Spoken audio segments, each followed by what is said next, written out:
cha cha cha cha cha cha cha cha cha cha cha cha cha cha. Blooming Boba, welcome in. Hi guys. Okay, hold on. Let me start up my room. Boo boo boo boo boo boo. Ba ba ba ba ba ba ba ba ba. Do do do do do do do do. Okay, I think we are ready. Are we?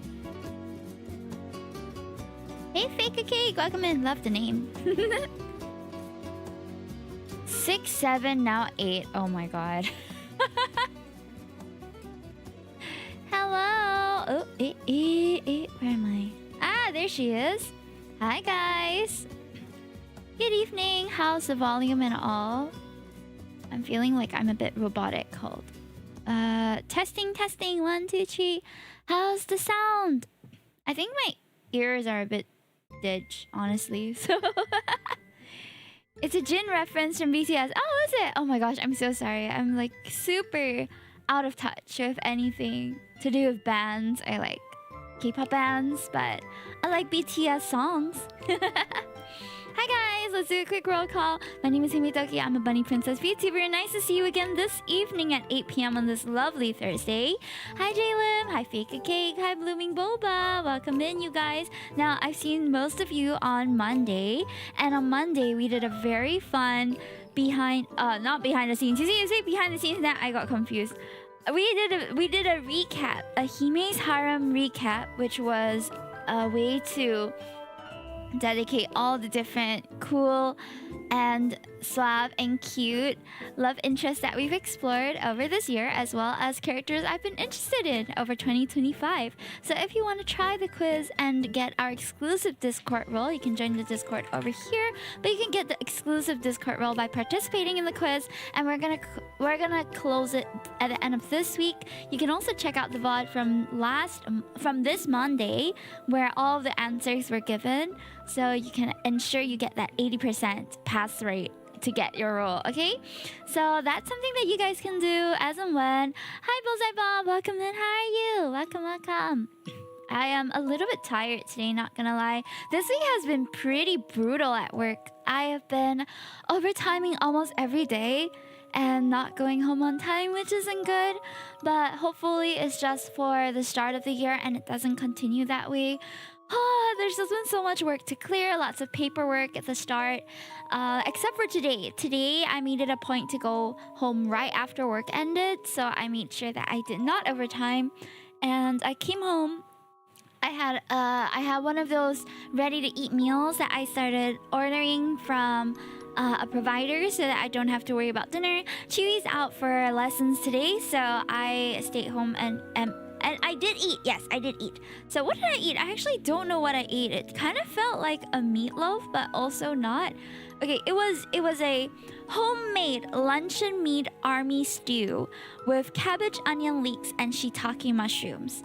So pretty good, actually. It felt like a luncheon meat steak with little bits in it, and the sauce was pretty good too. I will only complain that it seemed a bit dry, but maybe I heated up wrong or something. Stay hydrated. Thank you, thank you. Excuse me, Hime, where did you get that? Get what? A provider of meals, she says. Oh yeah. The beauty. Well, all my artist credits are on my website, so if you want to go check it out, it's over here. I'm still waiting for the person who's helping me with the website migration to get back with me for all the final changes. But once those are solidified, we should be able to be up and running, and I'll be able to post out my blog posts and things again. I honestly have such a big backlog of blog posts because the holidays had gone by without me posting anything. And I'm so afraid that I'll just end up like, what's with the sodium? I heard haters be salty, eh? Imagine having haters. I would be honored if I had haters, honestly. Like, what do you mean I'm big enough for people to dislike me? Okay, I'm gonna be changing the... So this was mainly just for like the start of the stream so that it will register as a threats of you beyond the Bay demo stream, but I'm gonna be changing to the games and demos category so that we have slightly more discoverability on Twitch today, okay? So let me also check that we are live on YouTube. It seems that we are. Fantastic! Yay, yay, yay. What the helly? What the helly what, Jove? By the way, have safe travels back when you're coming back from Japan, Jove. Yeah. Anyone else traveling during like the New Year period? I have a number of people that I know who are traveling at this time of year. Happy New Year, Hime! Happy New Year, Yang! How are ya? Manifesting lots of money for you, salaryman. And a raise, maybe. Do you guys get yearly raises? I feel like I just got one. Yay! That's fantastic. That's lovely. I'm so happy for you. Oh my gosh, it's not the Love and Deep Space sexy time music right now. This is the music that comes on when they turn up on my screen shirtless. But today, we don't have to worry about shirtless jump scares, I think, because this entire game is full of shirtless guys in the first place. The freaky music, yeah, I just decided to play the Love and Deep Space YouTube like Spotify playlist, and they gave me this. Well, $550 increment, isn't that quite significant, unless you're talking about like $5.50. I thought $5.50 is like quite a decent increment, no? Maybe I'm working in the wrong field here. Okay, so let me just show you guys the trailer of what we're playing today, and then we're gonna get right into it, okay? So this has been a really well backed up Kickstarter game that was announced earlier last year, I believe. Boys love games. I actually don't know if it's a BL game or whether it is an Otome. I'm pretty sure it's an Otome though. Okay, hold on. Oh, why is my main screen like so big? Don't I have the smaller main screen? Question mark. Okay, then I accidentally deleted. I think I did. Okay, hold on. Let me just...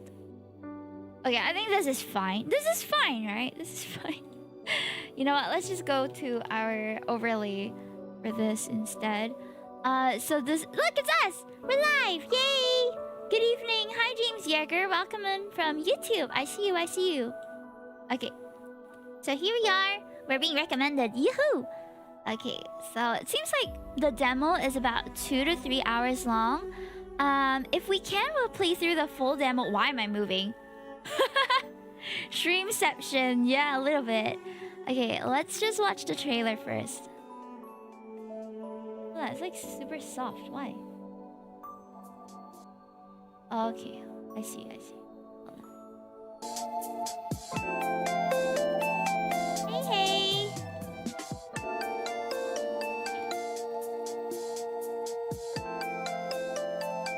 So your car breaks down in the middle of town, and this town is called Rhyme Bay. And in this bay, there are 7 hotties that are available for you to romance. Woohoo! I can't wait. All of their own knots to untie, whatever that means. You never know just what this town has in store for you. Those of you beyond the bay, yay! So this is not fully out yet. Look at that! It's us! That's so silly. Oh! Thank you, bro! Thank you for the 25 months! Wow, it has been 2+ years. That's so crazy. Thanks for sticking around. I hope you've been enjoying yourself. Do you remember when was the very first stream that we met? Who's here for the first time? Raise your pinkies. This is by Lavender Studios. Oh, can you guys hear it? Oh, all right. Every time I tab out, it's going to do a weird thing. So we'll be adjusting as we go along. How's the music volume and things? I'm not sure if it's voice too. Let me just... Okay, I'm gonna put myself kind of small here. Or should I put myself like bigger? I think I should censor my boobies a little bit. Like, I know it's the beach, but even I know it's a bit much, chat. Every time I use this model on my YouTube shorts, they axe me. Too much cleavage, so I might have to revise it. Or you know what? Maybe we can just put a little censorship thing. Let's put a little censorship on my boobs so that I don't get axed when I upload the VOD. Okay, I'm gonna put a little boba tea here.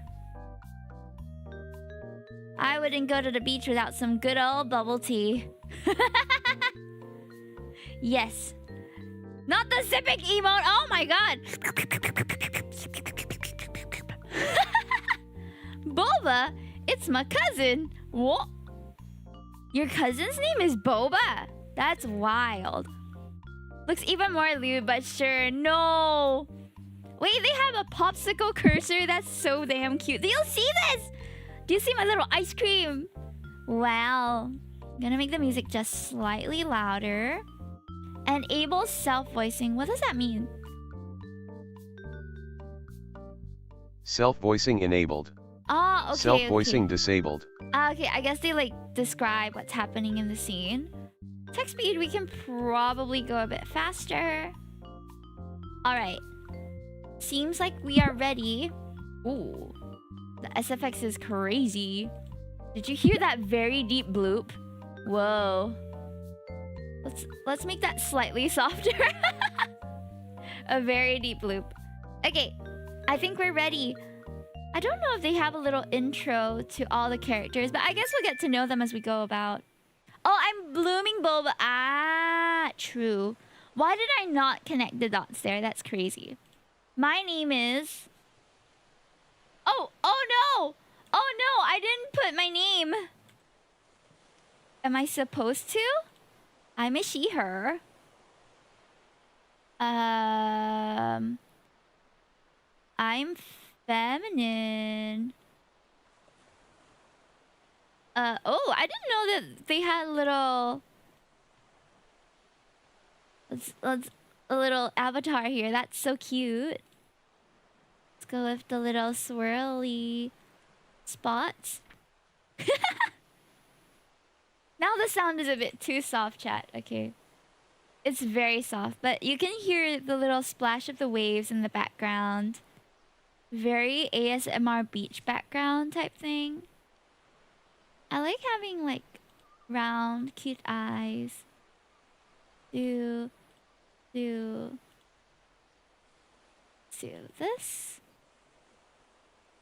Eyebrows. Oh wait, I can change my eye color. Oh, this is kind of cute. Go with like dark blue. Okay.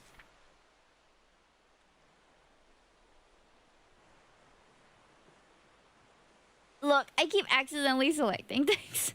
We'll be back. Gonna make hot chocolate. Sounds good. See you later. So for those who are coming in, like just, we are playing a game called Threads of You, Beyond the Bay. I don't know what kind of makeup we should go for. Alright. Now I can't close the... Oh, okay. Now I can. I think we should go for bangs. That's kind of my current crisis at the moment. Is that I've returned to my state where I have bangs. It's a stressful situation, by the way. Whenever I'm stressed, I end up getting bangs, which is not great. Okay. The back hair. Let's go with something a bit longer. I have like long wavy hair. Yeah, something like that. And extras. I guess we don't need the extras. Do we have any makeup for the lips? Oh, lipstick. Oh, okay. Never mind. That is quite bright lipstick. Let's try to make it lighter, see if it's okay. Okay. This is so cute. It's like a pit crew. When you're stressed, you get bangs. Well, I cut bangs, or I go to a salon to get bangs is what I mean. I think this is quite Hime-esque, right? Oh, I like the heart one too, though. This one's most close to what I would wear in real life. I do have a number of piercings, but they're not anywhere here. More like earrings. Yeah. Earrings works. Make them see. Oh. Earrings. Silver. Others. A mask. Would be good to wear a mask, actually. Oh, we have accessories! Alright, I'm gonna follow my model, which has angel wings. We're just gonna go with this. Oop. Anything else? Headwear. Oh, they don't have bunny ears yet. Sad. We have kitty ears and mouse ears and fox ears, but no bunny ears just yet. Okay. What else do we wear? I guess a choker necklace is quite cute. I can put the wings, but it's not like they can see it. Pins. Ah, I don't have pins. Okay. Imagine they have Uma ears. Oh man. Saturday. Okay. Alright, it's a bit soft. Let me just... Setting... Oh, where's the setting? One moment. Let me try to find it. I can't hear it. Okay, can you guys hear it? That's more important. One of your favorite songs plays quietly in the background as you drum your fingers on the steering wheel. Dawn's barely left and the sun is peeking through the horizon, and the rest of the day is still asleep with an array of dark blues and purples. The summer breeze is gentle, but not too warm, so you roll down your windows all the way to enjoy it brush against your face. Now, you normally don't get up at 4 o'clock in the morning and tackle a 600-mile drive, but you've been planning this little excursion for a while. The main reason is because you don't have much to do during summer break. A road trip to your hometown sounded like a pretty good idea, so you went with it. Plus, you do feel a bit homesick, not that you'd admit it to your parents. Thankfully, I found a rental with bargain wheels that I can use for a month instead of catching flights back and forth. Not only that, it'll save me the trouble of taking my parents' car. Oh, my name is Maple here. I want to change it. How do I change it? How do I go back to the menu? Is it escape? Is it home button? Cats. Location. Wi-Fi. What is this? Lily?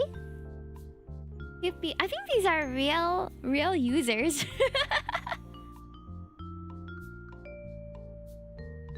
It might be the people. It might be the might be the devs. I can't seem to get back to the homepage though. You shudder to think about how that would go down with your parents. It's been decades and they both still love that old navy blue minivan to pieces. Sometimes you think they love it more than you. Alt F4 is created. Nah. I was watching Uma anime. Oh, it's really, really good. God knows what would happen if you had to borrow it and anything happened to it, so this was the safest and cheapest choice. You glance out your car window and take in the view of the ocean. The sky begins to light up from the sun and turns a cheerful bright blue, with a few scattered clouds idly floating by.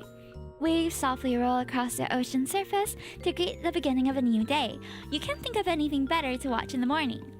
It's been a calm drive. You've got your best hits playlist, some of your favorite snacks, and you're free for the summer. As you hum along to the next track, you start planning where you should stop for lunch. Now, where was that list you had on your phone? Excitement bubbles up in your chest. Even with the long drive, you can't wait to start this new summer adventure. Or so you thought. That doesn't sound good. The smell of burning rubber floats through the windows. Double not so good. The dashboard lights flicker. Your music stutters a few times before continuing. With a pit in your stomach, you glance down to see the familiar menacing signs appear behind your steering wheel. Check battery and check engine stare right back at you mockingly. Okay, I just need to turn off some things and pray it'll last me. You make a quick work of shutting off your music, AC, and GPS. That's when the steering wheel locks on you and you immediately tense up. Oh, crap. Despite your panic, you manage to guide the car to the side of the road. You suddenly thank whoever's watching over you that the roads are empty. You turn on the hazard lights with a frustrated button press. Okay, don't panic. Maybe if I let it sit for a bit, I can try to start it up again. 10 minutes tick by before you try again, and again, and again. The engine weakly tries to come back to life, only to sputter and die. The lights go off with it, and now you're sitting in a dead car. Great, so that goes that idea. Anything else you got me? The car shudders slightly before it starts to roll forward slowly. You really had to go and say something, didn't you? But it doesn't get too far as the car suddenly comes to a stop with a little thud. With some luck, it seems that you've run into a small ditch to stop you from rolling to your death. Without a second thought, you pull on the emergency brake so it doesn't happen again. Okay, it's fine. I just need to handle this. You take a deep breath and take your phone out. The service is spotty, but hopefully it'll last you long enough to make this call. You reach for the glove compartment and pop it open to find a Bargains Wheels emergency roadside contact slip. Here goes nothing. After 4 agonizingly long rings, you're connected with a representative. She asks for all the necessary information and puts you on hold to run everything through their system. Here I was hoping to do some sightseeing at some stops. So much for that idea. Your grumbling is cut off when the representative returns. Thank you for holding. I've confirmed your information. All I need is your location and I'll be able to dispatch a licensed Bargain Wheels partner mechanic to you. Okay, great. So according to my GPS, I'm at... You read off the location and wait for a confirmation. The line is silent. You get that sinking feeling in your gut again. Hello? Can you hear me? No response. You take a look at your phone, finding the screen off and unresponsive to your touch. Oh, for God's sake. Of course your phone also dies. The cherry on top of this... shit Sunday. I really hope she got the location before the call dropped. You might as well be trapped on a remote island at this point. But your parents raised you better than to quit at the first sign of failure. Or at least that's what you're trying to tell yourself. The battery is already dead and never fully charged my phone even though I had it plugged in for over an hour. You try to decide your next move, maybe popping open the hood to check? Before you can make up your mind, you swear you hear something outside. Your round of suffering is repaid in full when the sight of a vehicle approaching on the other side of the road. Oh my god, there's actually people on this road at the time of day? Without much thought, you honk your car horn several times while waving at the car. Come on, please! You watch as the door opens and out steps a tall man. Despite his height and the sunglasses hiding his eyes, you don't feel the usual anxiousness around strangers. Oh? You can't put a finger on it, but maybe the way he holds himself makes you feel a bit at ease, maybe even safe? What a weird thing to say about a total stranger on the side of the road, but you always trust your gut. He approaches your car, giving the door a gentle knock. The man leans in, slipping the shades off his face. Who's this? Wow! Wow, he's so handsome. Oh my gosh, the animation blinks! Hello. You're greeted by one of the hottest guys you've seen in a long time. Oh man! Your gut is doing you good as you inwardly cheer for yourself. Yay! His warm brown gaze twinkles in the morning sun. You expect the church choir to start singing in the background as he smiles at you. But you have to play it cool. He's still a complete stranger, even if he's ridiculously hot. Mom taught you better than that. The man lays an arm across the open window, giving you a better view of his face up close. You can see a scar running down his face, along with a few others scattered around his neck and arm. Hey there. Is everything alright? Whoa! I noticed your hazard lights and figured I'd check to make sure. Not really. My car battery is dead and I'd really appreciate some help.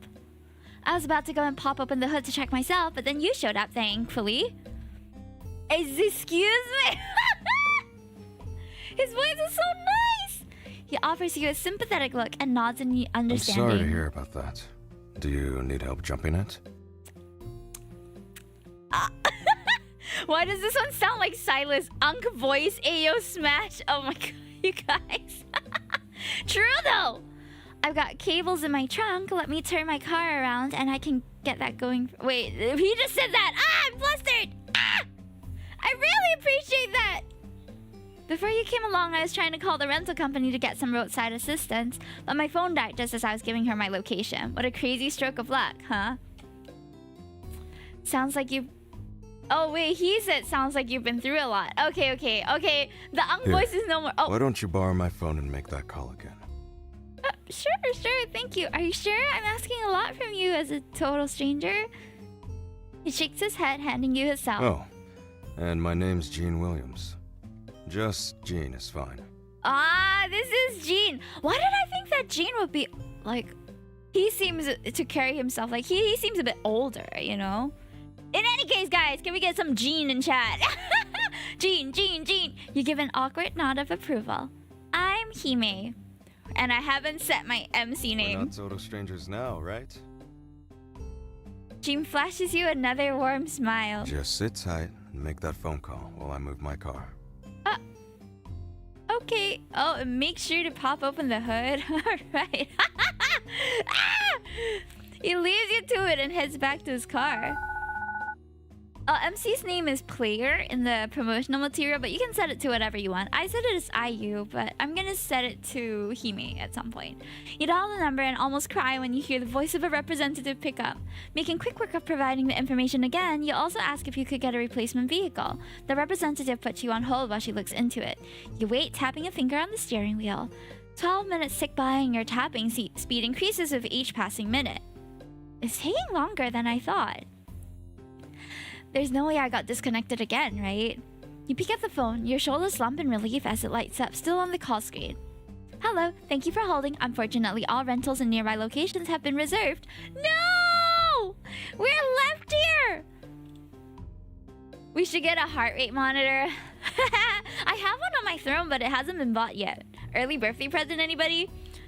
Just sit tight and make that phone call. Okay, tucks hair behind ear. Anything you say, Jean. I apologize for the inconvenience. There might be cancellations, so please give us a call back tomorrow. Okay, I'll try that then.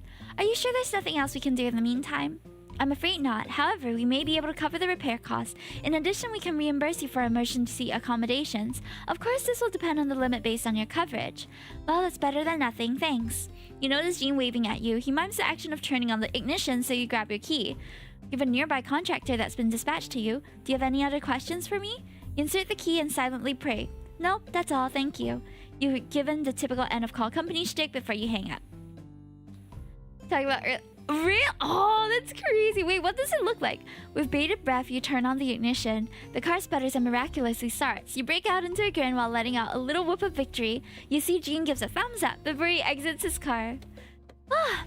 You hop out of yours, practically skipping towards him to hand him his phone back. You're a lifesaver. Thank you so much. I also got in contact with them and they have someone coming to get my car checked out.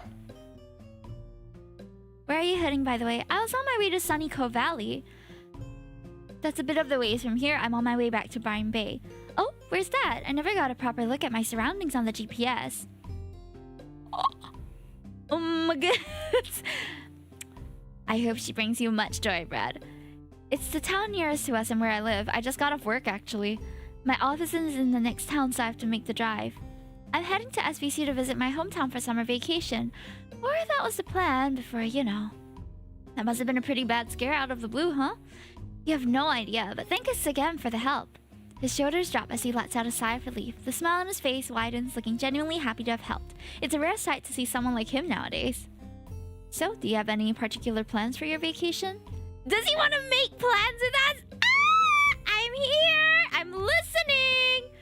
I did have some spots I wanted to stop by and take photos and try out the local food. My friends begged me to get them souvenirs too. Do you think a postcard is good enough? Oh my goodness! His laugh is so attractive. He does sound a bit like Silas, doesn't he? Gene snorts, his face scrunching up adorably. Maybe a fridge magnet would be good? Hi Theo, welcome in. How are ya? I have plenty of those from my visit to other towns. I ran out of room on the fridge, so I had to put some away. With your phone dead and nothing else to do, you two fall into a brief conversation about random, mundane things. You lose track of time, pausing mid-sentence as another car ambles down the road. It peels up the street, parking just a spot or two away from Gene's. Headlights go out and his engine sputters out. Quietly enough, you half wonder if you should be worried about his car instead. Okay, hold. Let me save here and see if we can change our MC's name, okay? I don't know how to go back to the menu. Hold on. Oh, we just saw the other guy. Hold. We're about to meet. I think that's Kai. Oh, such a clean UI. Well, I'm a little bit sad that I can't seem to go back to just the homepage. It's probably just me not being able to find the controls, though. Okay, can I change... Can I customize my MC again? Eh? Where's the... Is there the option to do that? Oh no! I don't think there is, chat. Okay guys, I think there isn't the option for me to change my MC, so... You know what? Let's just continue. Sorry for the interruption. We're about to meet the second love interest, it seems. He steps out and the first thing you see is red. Whoa! Oh my god, chat! Oh my goodness. I don't know what's going on with his hair here, but I like it. Look at this.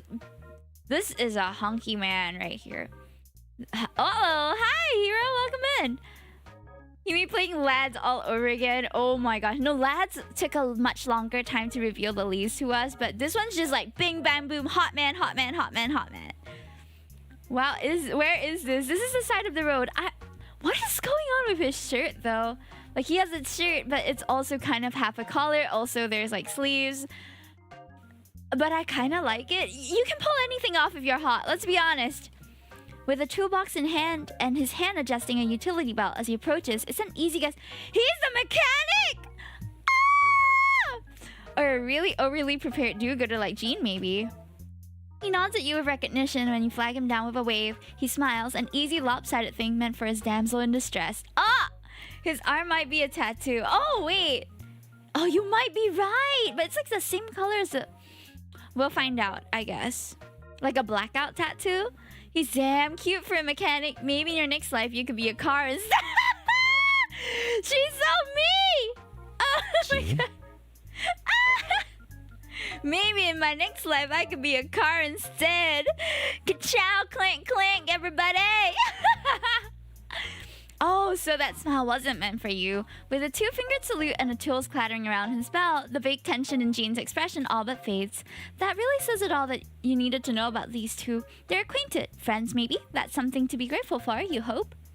You're competing with my folks? Say it isn't so. Got some more car trouble for me? Right. I happened to come across me... Hime here! Having some car trouble and stopped to help. Yeah, I can just pack it up and go home then. His voice is so nice too. Ah! Kai, the car? The mechanic exaggeratedly rolls his eyes. His head tips back, coupled with a lazy roll of his shoulders. His face all but says, "What are you gonna do?" before he finally stands at attention. Jean's quiet snicker doesn't go unnoticed. All right. Let me take a look. This one sounds like Caleb. Ah! I'm ruined. I'm in so much trouble, chat. He, Kai, by Jean's unintended introduction, takes a quick glance at the license plate and a crumpled piece of paper in his hand. Yeah. The paper neatly folded and tucked away in his back pocket before he extends a hand to you in greeting. Nice to meet you. And sorry. I'm Kai. Hi, Kai! Kinda looks like D-Look. Ah! D-Look was my first 5-star in Genshin and will always be my Genshin crush because I stopped playing once the next area came out. My garage is the closest and we work with Bargain Wheels. He produces the laminated license in short order to presumably convince you he's actually working with them. The logo is bright and colorful beside his equally bright and colorful face with his name in slightly fading font, Kai Nguyen. Alright, so can you tell me what happened here? My car exploded. More helpfully. As you walk him through what happened, Kai takes a loop of your car. His hands live in his pockets as he hums and ahs in between every new and inadvertent disaster. We've been trying to let it charge for a bit after I jumped her car. Sounds like it could be a battery issue. How long's it been charging? About 15 minutes. Let's try disconnecting it and having her drive for a bit. We'll be right behind you. If you're sure. You're in good hands. Kai knows what he's doing. The cables are disconnected and swiftly puts away as the three of you pile into your respective cars. Something like hope bubbles inside you as you turn on the ignition, and it quickly becomes optimism when everything lights up. The tires roll forward, the radio clicks, and then it stutters out, and you think you can hear its final gasp as you pull the brake. The window doesn't even roll down anymore when Jean and Kai approach. Well, there goes that. Let me take a closer look. Popping open the hood just reflexively now as Kai reviews its interior and you deflate into the driver's seat, the tiniest bit more defeated than earlier. Think I know what it is. You do? Looks like there isn't any damage to the battery, but you're telling me it's not holding the charge? Might be an alternator issue.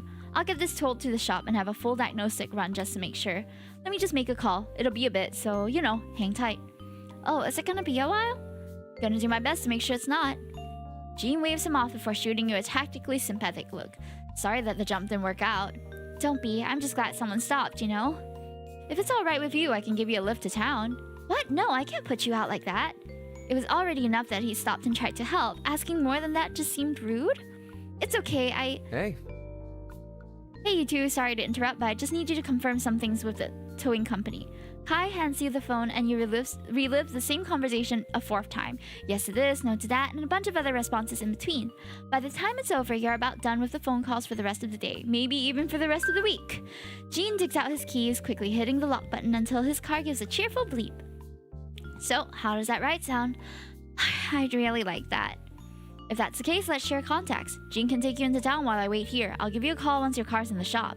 You nod, reading out your phone number to him. He jots down his number on a slip of paper and hands it to you.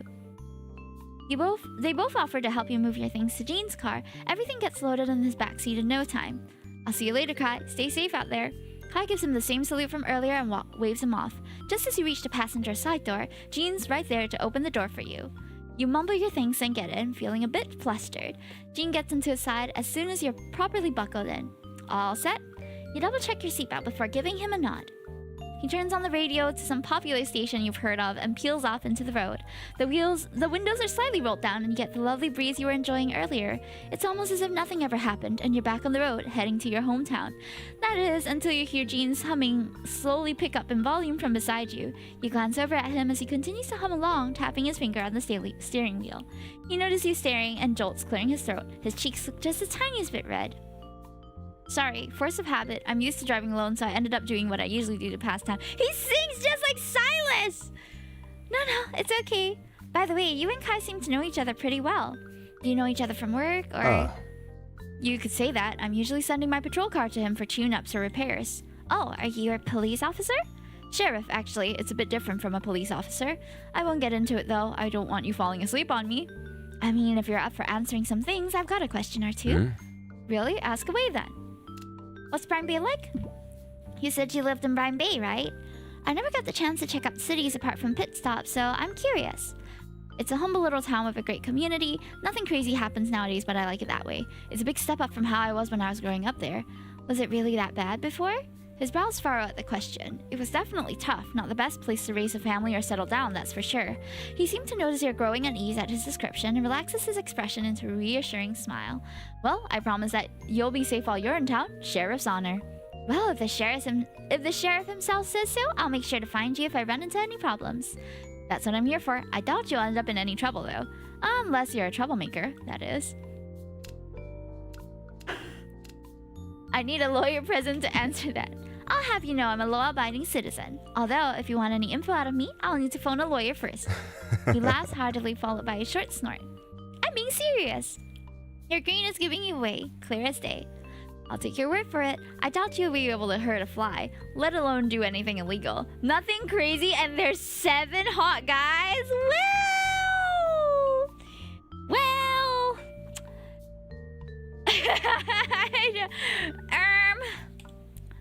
That's not that crazy, right? The sun is higher up in the sky now, floating in a sea of clear blue. I think I've seen some games where you can have like 100 different waifus or something like that. So 7 is a really decent number, in my opinion. You pass by a slightly fading sign that reads "Welcome to Brine Bay." The Virgin makes a right. The car slows down just a bit as it enters the town streets. Buildings varying in size and colors surround you. The backdrop of the ocean in the distance is breathtaking. I'm so sorry, guys, if I'm misreading anything, because the font color is a bit hard to distinguish from the font background, so I might misread a little bit. There aren't as many people as you're used to seeing. The morning work crowd is waiting for a bus, while some go on foot. Everyone seems to be going at their own pace and isn't in a rush or scrambling to get anywhere. Not when all 7 coincidentally meet the same person and grow feelings for that same person. Look, if they're really hot and they want to talk to me, likelihood is that our MC is a smoke show too, don't you think? It just makes sense. So I'm guessing she's really attractive too. And judging by the way she carries herself and interacts with these guys, she has a good sense of humor. She's confident, and she's pretty,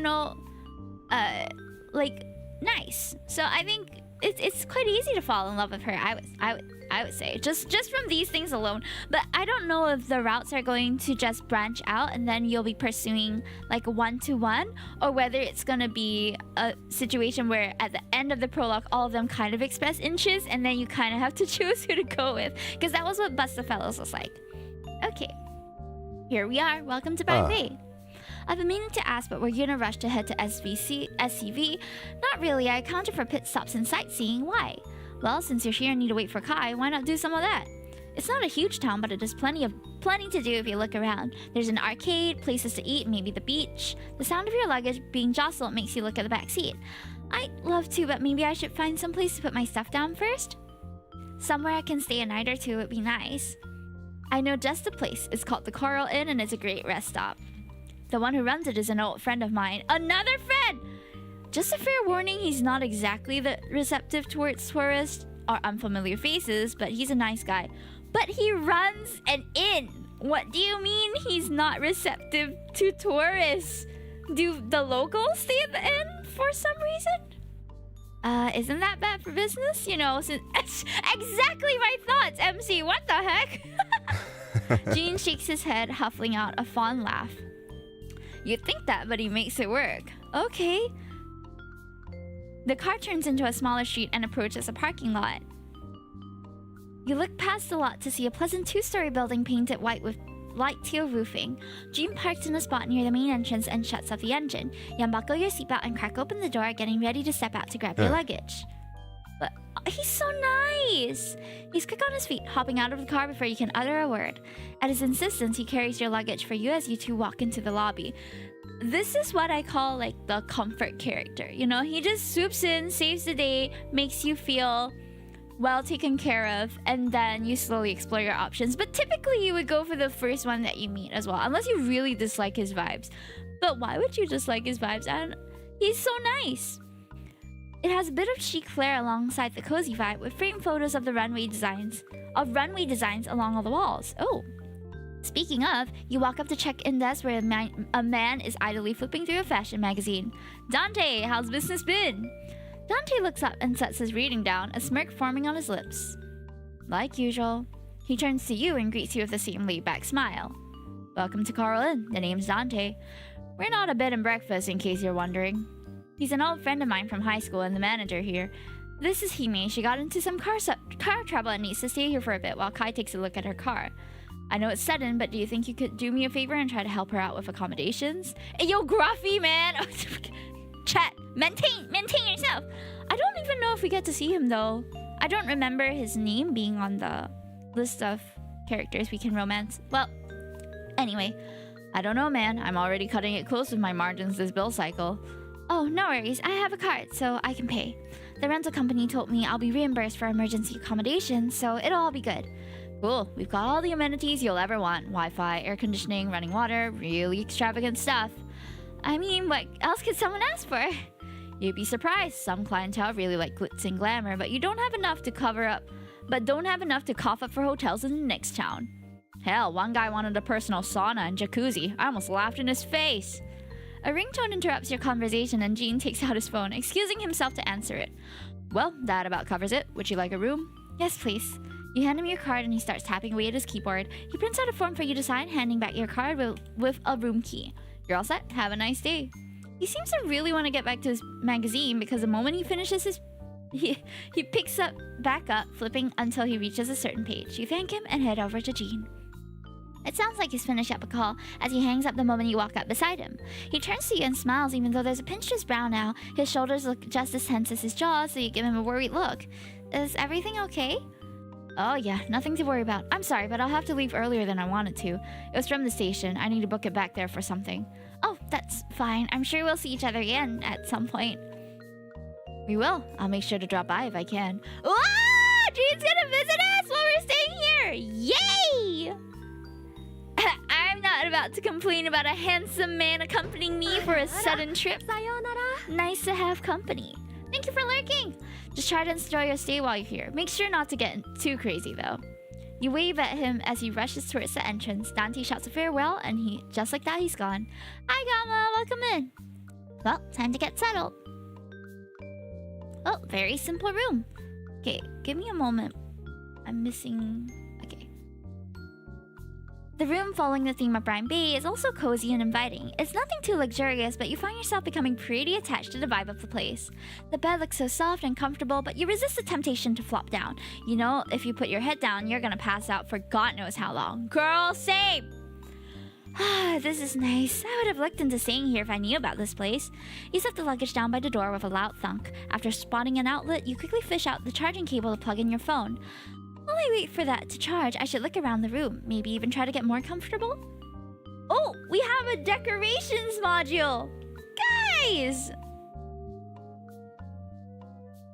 We can customize our little hotel room here. What the? Aren't we just staying here for a day?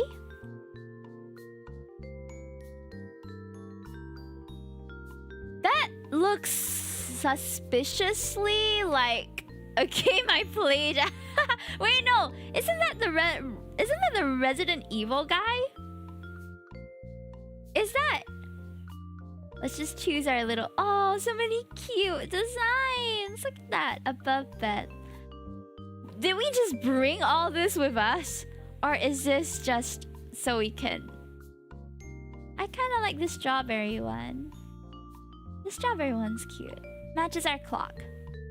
Let's get a... chickadee. Side table options. Oh my gosh, I wish I could decorate my room like that. So freaking cute, chat. That's a very Xavier coded side table piece. I always bring a mirror, so that makes sense for me. Sometimes I bring a mug too. The lamp is so cute though. Oh, actually the tablet makes the most sense. And let's put some pencils on the right. Anything else? A shelf. Oh, wow, we really did bring a lot of stuff with us. If this was all our stuff. Keychain. Ah. Oh, so cute. I'm gonna go with the calendar. Mirror. Let's go with these lights. No, I think I like the stickers more. And on the floor. Oh, so cute. Ah, the beach one is just right. I just wish it was a bit bigger. As you finish settling in, your phone starts to ring. Kai's name appears on the screen and you quickly answer it. Kai, what's up? Hey there. Just wanted to let you know that your car's safe and sound at the shop now. Oh no, sorry. Every time I move my Vtuber, it like clicks out for a bit. Yep, all good here. I'm staying at the Coral Inn. What is this photo? That's so cute. Good to hear. I'm gonna text you the address pin for the shop. Okay, it's about a 15-minute walk from where you are, but I'd like to explain in person and also have you sign some forms. Sounds fun as hell, I know, but it's Bargain Wheel's policy. Okay. That's okay with me. I'll be there in a bit. I have no complaints about meeting that handsome man again. You hang up and instantly hear the chime of a new text. It's the address pin along with the thumbs up emoji. You got it all set up on your phone map and head out. Dante looks up from his magazines as soon as you enter the lobby. How's the room? Everything to your liking? For sure, it's really nice. I wish I could stay longer. He smiles and leans back against his chair, looking pleased at your enthusiastic response. Glad to hear. Let me know if you need anything. Will do. Thanks again for the help and warm welcome. Jean mentioned that Dante can be a little standoffish with guests, but I haven't gotten that vibe from him at all. Let's try to keep it that way, though. Wouldn't want to accidentally get on his bad side while staying here. Hi, Troy. Welcome in. Thanks for coming by. How's your day so far? Don't mention it. Go on and have fun exploring. You wave at him and take your leave. You haven't been to many auto shops, but them's the Brakes has a certain charm to it. The smell of motor oil and rubber is strong, but not unbearable. Ah, what did you have for dinner? I had like a luncheon meat Korean army stew kind of thing. Pretty good. Kai greets you at the garage entrance, wringing his fingers clean into a towel as he takes you over to what you can only assume is the reception area. He leans back against one of the workbenches, arms crossed over his chest. You can take a seat wherever you like. Anywhere? You promise? I'd like to sit in your lap, sir. So he says, but the only options available to you are what looks like a well-worn couch and one of the lopsided stools in the garage. You shake your head. Suit yourself. So I've got some good news for you. Looks like it really is just an alternator issue, so it's not too bad of a fix. Bad news is it's not going to be an easy thing to get. What do you mean? We can't just go and buy one? In theory, yeah. In practice, I'll need to get it from a dealer. It's a rental, so it's complicated. I have to go through Bargain Wheels, and then they've got to reach out to the nearest dealer, and it wouldn't be a priority since they wouldn't exactly be making money off it. You're joking. The sympathetic expression on his face tells you he very much isn't. Give or take a few days before I can get the alternator in my hands. Sorry, that's kind of how it goes, but once I get it, it should be pretty quick and you'll be able to get out of here in no time flat. That's not exactly the news I wanted to hear, but it's not the worst thing, you suppose. You get to stay at that nice inn for a little longer. Maybe this is all some elaborate twist to get me to make some summer memories here. Ooh, sounds nice. I tried calling them earlier, but corporates... well, speak of the devil. Hang on for a second in case you got questions. As Kai disappears into the garage, you start to think about your next step. Now that you have at least a few days of free time, what will you do with it? I guess see what this town has to offer? It's just like what Jean said earlier. This town seems to have plenty to do if you look at the right places. Why not take the time to explore? You're definitely curious about what you might come across. The possibilities are endless and I've always wanted to just explore a new city. So why not start with Brine Bay? Before long, Kai returns with a clipboard and a handful of forms that get crushed against the pen he's holding. Alright, so give me your initials here and here, signature here. It'll keep you liability free as the renter. After a quick review to make sure the legalese all holds up, the paperwork is completed and hastily faxed away. That's about all I can do for you for now. Just kind of a waiting game. Gene help you out? Yeah, he pointed me in the direction of an inn. Coral? That's the one. Guess I should do my part. You hungry? I was about to grab something to eat before they called in the cavalry. Come on. He doesn't wait for an answer, but he does wait for you by the door. The signs still flip to say open. Don't need to change that? Nah, I need maybe 10, 15 minutes tops. Don't you get indigestion? As he pulls down the shutters, a little breath of a laugh manages to escape. The garage is swiftly locked and he guides the two of you onto the sidewalk. I'm just walking you there and I'll have to head back. Can't too long of a detour. Cars want me, something needs me. We can grab something together next time, yeah? When I've got someone around to mind the garage while my dad's out of town. Oh, what a lovely diner! I've actually never gone to an American-style diner. It's something I've always wanted to do. We're gonna live vicariously through this game. Where's the voice acting? It's me, okay? It's just me for now. But I think in the full game it will be fully voiced. I'm not too sure. You walk into the diner beside Kai, the smell of fresh coffee instantly hitting you alongside a gust of freezing air conditioning. It's a quaint little place, but judging by the amount of customers, a popular one. One of the servers walks over, greeting you cheerfully with a bright smile. Welcome, come on in. His polite smile falters when his eyes land on Kai, but only for a moment before stretching into a warmer, genuine grin. Kai, what trouble are you bringing in today? Good trouble, probably. Kai nudges you playfully. The familiarity between the two gives you an immediate sense of ease. This is Hime, new customer, new tourist, new friend. Nice to meet you, Hime. Chris. Kai rests his elbow on the counter, half leaning against it as he jerks a thumb back in Chris's direction. Finest chef in this side of downtown. Chris gave... Hime VA is crazy. Look, I can't really voice the guys, but maybe in the future I'll get someone to voice them instead. Chris gives Kai an appraising look, raising an eyebrow. Thanks, that's suspiciously high praise. You two know each other, I take it? Yeah, you could say that. Known you, what, 10 years now? How old are you again? We're the same age, Kai, but yeah, just about. Why? Wanted to see if I could shamelessly ask you to spot me a free meal. Chris's cheeks turn pink and he crosses his arms over his chest, trying to hide a smile behind a huff. You could try. He flashes Chris a cheeky grin, leaning forward on both his elbows. Who's your favorite so far? Unfortunately, I seem to like the troublemaker a little bit. First of all, he looks really hot. Okay, I like his bad boy vibe. Second, he's a mechanic. He's good with his hands. Third, he seems to know people. He seems to like get along. But I haven't met the rest of them yet. This is Kai. Yeah, red hair is Kai. Blonde here is Chris. Chris looks like a super cute person though. Aww. Kai rests his head on his hands, and it's obvious, even at a glance, that Chris isn't entirely put out by the question. How about I hit you with a pretty please that worked on Mira last week? Kai, she's 12. And? Fine. You heard the man. Order whatever you want. Morning's been rough on her. Car troubles. Chris gives you a sympathetic look. You respond with a small smile and a shrug. Sorry to hear about that. Are you doing okay? Nothing a full stomach can't help. Glad to hear it's on Kai's tab, so feel free to order as much as you want. Okay? Hold on now. Let's not get too ahead of yourselves. No, 12 is like a different... is a different kid.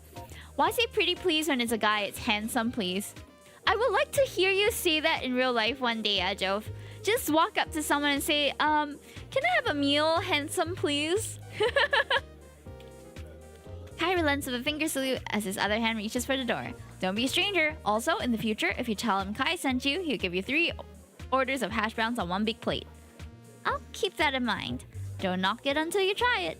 Go back to work. I'm going. Chris happily waves, and you toss him a quick thanks before he leaves. You sit down in a booth near the counter. Your stomach decides to make its hunger known with a loud rumble. Chris, the kind soul, only let out a small laugh as your cheeks burn. I'll give you a minute to look over the menu, then I'll be right back to take your order. All our portions are pretty big, you definitely won't be leaving hungry. He leaves you to it as you open the menu, turning around to check up on several tables, grabbing empty drink glasses, and keeping light conversation.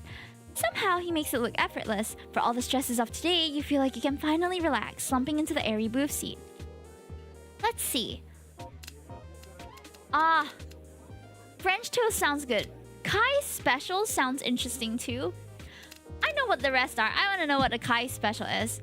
You said you'd consider it, and honestly, a plate full of carbs does sound pretty great right now. You call Chris over once you've decided. A smile tugs at the corner of his lips as he nods. As you wait, your gaze starts trailing around the diner. Other servers are quickly going back and forth to different tables every few minutes. Some tables are filled with lively families of all ages. Others have quieter, single occupants sipping coffee while strolling their phones. Many customers seem well acquainted with each other as they pass by booths, greeting one another warmly. There are a few that stand out way too much to be locals. Then again, it is summer break, so you aren't surprised to see tourists around here. And here we are! Chris appears out of nowhere with your plate, smiling down at you. He places it in front of you with smooth, practiced motion. You start to dig into your food, humming in delight as the delicious flavors hit across your tongue, but stop when you see Chris slide into the seat across from you. Aw, so cute! Hi, Chris! This is what I would look like if I had a gender bent version of me. He puts his chin in his hand. His eyes twinkle with genuine curiosity that reminds you of an eager puppy. Go on. Don't mind me. Okay, you can't really complain considering he did get you a free meal, but this is certainly a new dining experience. Not that I mind, but do you always sit down to watch your customers eat? The name of the diner? Yeah, I forgot. Joe Mama's. It is Yo Mama's! That's so crazy. I didn't even notice that. Amazing, owl. He laughs, the sound light and charming. Up close, you can see a splattering of freckles across his cheek. No, not usually. Joe Mama's! But Kai's told me to look out for you, so that's what I'm doing. I can't stay long, but the part-timers can handle things until it's time for me to get back to the kitchen at least. You take a 10 to the second bite of your food. For all their teasing, it seems he and Kai are pretty close if he's actually doing this. Or maybe that's just how people are. Jean and Kai were extremely friendly in their own right too. I really appreciate the way everyone's been looking out for me. You all have been so nice and welcoming. Oh, I'm glad you think so. We all try to help each other out. Aww. And we do the same for newcomers. Ranbei has its up and downs just like any other city, but it's my home. I hope you enjoy it here. I think I will. His head jerks up at the sound of the bell at the counter ringing. Sorry, I've got to get back to work. Aww. It was nice hanging out with you. Make sure to tell me how the food was later, alright? Alright! Oh, and as promised, it's on me this time. Just close out the tab at the counter when you're done. He stands from the table, drumming his fingers on the surface as he leaves. I will, thanks. And just like that, he's gone, his strawberry blonde hair bouncing as he rushes to the counter to greet customers. You turn back to your plate to dig in. The food's delicious, and as Chris said, the serving size is way more than enough. Before you know it, half the meal is gone. You lean back against the booth with a full and happy stomach. Ah! I'm gonna get so bloated. After giving yourself a moment to relax from the meal, you get up to head over to the counter for a box. It'll make for a great dinner later on, at least. You notice Chris there holding a to-go bag and chatting with someone. His soft white hair is the first thing that catches your eye. He looks a bit uncomfortable as he stiffly stands there with a hand on his neck. He doesn't meet Chris's gaze either. It's good to see you, Vince. How's your practice going? Vince lets out a small sigh while rubbing his neck. The day's barely started. I know, but I figured I'd ask and check on you. A customer nearby calls for Chris. He puts the bag down onto the counter and offers a quick wave. Sorry, I've got to go. Enjoy your food. Vince gives a small wave back, watching Chris dash away. He lets out a small sigh and learns to reach for the bag. He's like me for real. Like, ooh, doesn't want to look at people. Is that what you're saying, Joe? That's when his eyes meet yours. He freezes up, looking a bit startled at your presence. His mouth opens and closes a few times. He looks like he wants to say something, but is having a hard time deciding. Oh, the day just started? Oh, me too. I should probably say something so it doesn't get too awkward, right? You give him your best charming smile. Hey there, my name's Hime. I'm sort of acquainted with Chris and it's my first time at this diner. I just had a really great lunch thanks to him. Are you a regular here? Whatever you ordered smells amazing, by the way. Vince stares at you in surprise at your sudden introduction. But you must have done something right, judging by how his body relaxes a bit and his tense expression easing into an awkward smile. Hello, I'm Vince. I wouldn't call myself a regular, but that guy, Chris, he usually greets me around this time of day. Greets you?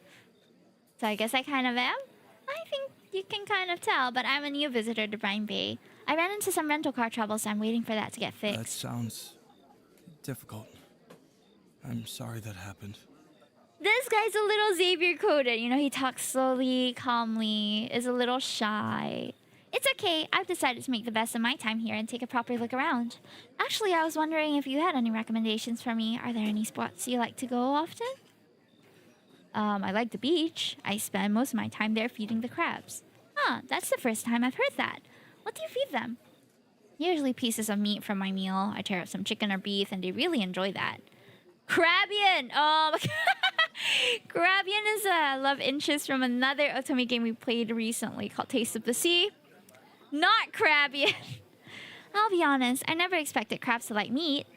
They do. Not only that, but they enjoy eating dead bodies of other animals. He says the fact with such enthusiasm you're taken aback for a bit. Without him noticing, he's gotten closer to you with his hands moving animatedly as he talks. Your expression must have been more extreme than you thought, because Vince turns bright pink and takes several steps back. I mean, crabs are scavengers. It's not like they specifically look forward to eating dead bodies. And if you think about it, we also sort of do too, considering we eat stuff like burgers and fried chicken. He rambles on while looking down at his feet, becoming more and more embarrassed. His mouth snaps shut as he hunches over slightly, trying to look as small as possible. Sorry. I'll be going now. Before he can get a word in, he dashes over to the door. Vince, don't forget your food! Chris comes up from behind you with a hand on his hip. Vince freezes, already halfway through the door, standing there awkwardly for a few seconds. He slowly turns back around, trudging back to the counter with his gaze glued to the floor. He silently grabs the bag and takes his leave off again, stiff as a board. You heard Chris let out a soft sigh. He turns to you, meeting your gaze. Is everything okay? I think so. We were talking about crabs, but I think I might have spooked him. No, you're fine. Sorry for leaving you two like that. Please don't take it to heart, by the way. Vince is just a bit, well, he's not a bad guy. All you can do now is nod. He definitely doesn't give off any bad or weird vibes. Oh, thank you for the hydrate. Thank you. Chris helps you close your tab. He also hands you a pamphlet with the diner's address and name on it. Keep this on you. If you ever need a hearty meal and place to relax, you're always welcome to Cup of Joe. At Cup of Joe? Hold on! That's a different name from what we see on the... Aoi just pointed it out. It's Joe Mama's, ain't it? It was nice meeting you, and I hope I'll see you again. You thank him with a warm smile, waving goodbye. Once you leave the diner, you notice the sun is a lot higher in the sky now. You briefly check your phone and it just turned noon. With a full stomach and lighter mood, you decide to walk off your meal by getting a general look around your surroundings. The city has several places of interest you might check out later. There's an arcade, theater, community center, and other entertainment spots. You walk past a group of people holding bags and baskets full of fresh produce. One woman carefully balances a stunning bouquet of sunflowers in one arm and a bushel of roses in the other. You turn to find the general direction for where they came from. It looks like there might be something worth visiting. There are rows of stalls lined up with all sorts of handmade goods and produce being sold. From the looks of it, you stumble into a bustling farmer's market. You decide to follow the crowd, walking down the road between the stalls. We don't really have farmers markets here in Singapore, so unfortunately I haven't gotten to see it much. But I look forward to going to one if we can find one the next time I'm overseas. You can do it, honey. We just need a few more things and then we're good to go. More? I thought that was the last of it. You watch as a couple struggles to pull out a handy cart full to the brim with fruits and vegetables. A farmer's market is like a place. It's exactly what it says. It's a market where farmers go to sell their produce and like get word out that they have this business. I think that the one not pulling huffs, putting her hands on her hips and offers to take her partner's place. She only takes a couple of steps forward before coming to a complete stop, cheeks red and out of breath. Hey, watch out for the equipment. You jolt and quickly move out of the way as a new voice pops up in front of you. A quick sweep of your surroundings shows a single tripod standing at least an arm length away. Perched on top is a sleek black digital camera that looks like it costs way more than a month's worth of rent. He clears his throat and you turn on your heels, coming face to face with a man bearing a menacing glare. The man shakes his head as if you knocked over gear. Oh, is that it? I'm not that close to it, but you're getting close, and that's close enough. It's important. His arms are crossed tightly over his chest, tapping a foot impatiently. He looks like he's about to continue his scolding session with a vengeance. The guy screams trouble and maybe even a possible street fight if things go south. You mumble an apology before quickly turning to leave. In your hurry, you accidentally bump into something this time with a loud crashing sound. Crumbs sprinkle over you and the floor. You look up to see a woman holding what used to be an intact box of crisp cookies. She's also covered in cookie debris, staring blankly at the mess between you two. I'm sorry. Your apologies cut short when she heaves a heavy sigh and puts both hands up in front of her. It's fine. It was on a company card. It's fine. You can't even get a word in as she speed walks away, all the while murmuring something under her breath. Ah, that sure was something. You're left dumbfounded, covered in cookie crumbs. You take a moment to recollect yourself before starting to brush them off. Are you doing okay? That was a pretty messy accident. I've got a towel if you need it. You look behind you, finding a man casually leaning over... Raphael! Guys! It's an artist! We have an artist in the chat! A painter! A charcoal. He's working with charcoal, it looks like. I remember when I used to get stuff smudged over my face like that in art school too. Oh no, I like him already! You look up behind you, finding a man casually leaning over his easel with a clean towel in one of his hands. Did you see all that? He gives you a bemused smile, gesturing for you to come over. Sure did. I'm pretty sure everyone that wasn't busy witnessed that. But let's get you out of the line of fire before another accident happens. He extends the towel towards you and you take it with a grateful nod. As you start to wipe away the rest of the crumbs, he turns back to his easel. He starts scratching away with a black crayon on the sketch pad. You're not from around here, huh? Was it that obvious? Every local knows not to get distracted in the farmer's market. It's a war zone out here if you're not careful. Well, I think I've learned my lesson very clearly now. He chuckles at your dry tone and puts the crayon It down. might not have been the best experience, but I've got to thank you for being my newest muse. What? He picks up the sketch pad, turning it to show you. It's a messy but adorable portrait of you covered in crumbs. The style reminds you of something you've seen before, but you can't put a name to it. This is so cute. I definitely don't look that adorable when I've got this mess on me, but thanks. Well, I wouldn't say that. He smiles sheepishly and tears off the sheet to hand it to Here. you. I want you to have this. I hope it might cheer you up a bit after the cookie incident. He makes air quotes with his fingers at the last part and laughs bubble up from you. Thanks. I'm glad I was some form of entertainment to the locals. You notice a small signature on the top right-hand corner of the paper. It reads A. Mitchell in a similarly messy hand. What does the A stand for? It's Andrew, actually. Ah! Andrew Mitchell. Feel free to just call me Andrew, though. Well, you're a great artist, Andrew. I'm Hime. Is this something you do for a living? His eyes widen at first, but he laughs it off softly and shakes his head. Nope, I'm glad you think I'm good enough to earn a living off it, but I work over there. He points at the bookstore several shops down. I run Book Hook most of the time, but I like to take a break every once in a while. Actually, I'm out here trying to advertise the event happening at my shop tomorrow. What's it for? It's a promotion for the 25th anniversary of the official release of Trials of Tempest. And I've got a new reprint coming to my shelf soon, so I figured it'd be a good way to get people to stop by the shop. Now that he mentions it, his style is reminiscent of the original book cover art for the series. He glanced down at the other sketches he's taken out from the sketch pad that are laid around his feet. They all bear a similar look to them design-wise. He's clearly inspired by the art for Trials with its unique light handstrokes and cross-hatching shading. His personal twist uses crayon, giving it a chalky outline to everything. Oh, no wonder your art style seemed familiar. I read a lot from the series growing up. If I get the chance to, I'll try to stop by and take a look around. Andrew blinks owlishly at your response. He glances down at his easel, brushing his hand over his lap. He takes a moment to collect himself before turning to fish a flyer out from the tote bag by the foot of his easel. That'd be great, honestly. Thanks for offering to visit. Oh, thank you, James. See you as well. And if you want to chat again, you can walk right in or call the store. The address and number's on the flyer. A loud bang of what sounds like fireworks startles you both. You turn your head to where the sound came from and notice a large crowd gathering around something nearby. Looks like the afternoon show's about to get started. Oh, huh. Do you know what it's about? A local theater company, Reels Dramatics, hosts an annual fundraiser talent show every summer. And you don't have to be in the company to participate, by the way. Locals can sign up and give it a go. I'd volunteer, but I don't think anyone wants to watch a guy paint for over an hour. And trust me, the performances are something you don't want to miss. That sounds really exciting. I'll have to go check it out then. Thanks again for the towel and the flyer. I should get going. No worries, and keep heading east, you'll end up at the beach. Got it, I'll see you around. Hi, someone from the net. No, we're kind of like in the midway point. We've met about 5 love interests so far, or 4? 5. With Andrew, 5. So we met Jean, the sheriff, Kai the mechanic, Chris the chef, Vince, who does music, I think, or likes music at least, and we just met Andrew. So there's 2 more that we're about to meet, I think, for this demo. But welcome in. We are in this place called Brine Bay. As a summary of what has happened so far, our car broke down. We were stuck in this town for, I don't know, 2 weeks. We were put up at an inn, and we're just making our way around to get to know what this town is all about. Andrew waves at you as you make your way down the street toward the beach. You arrive to find the crowd gathering by the stage. Tropical date everything, right? Doesn't that sound like such a dreamy getaway? I know my holidays are over, but I'm reliving it through this.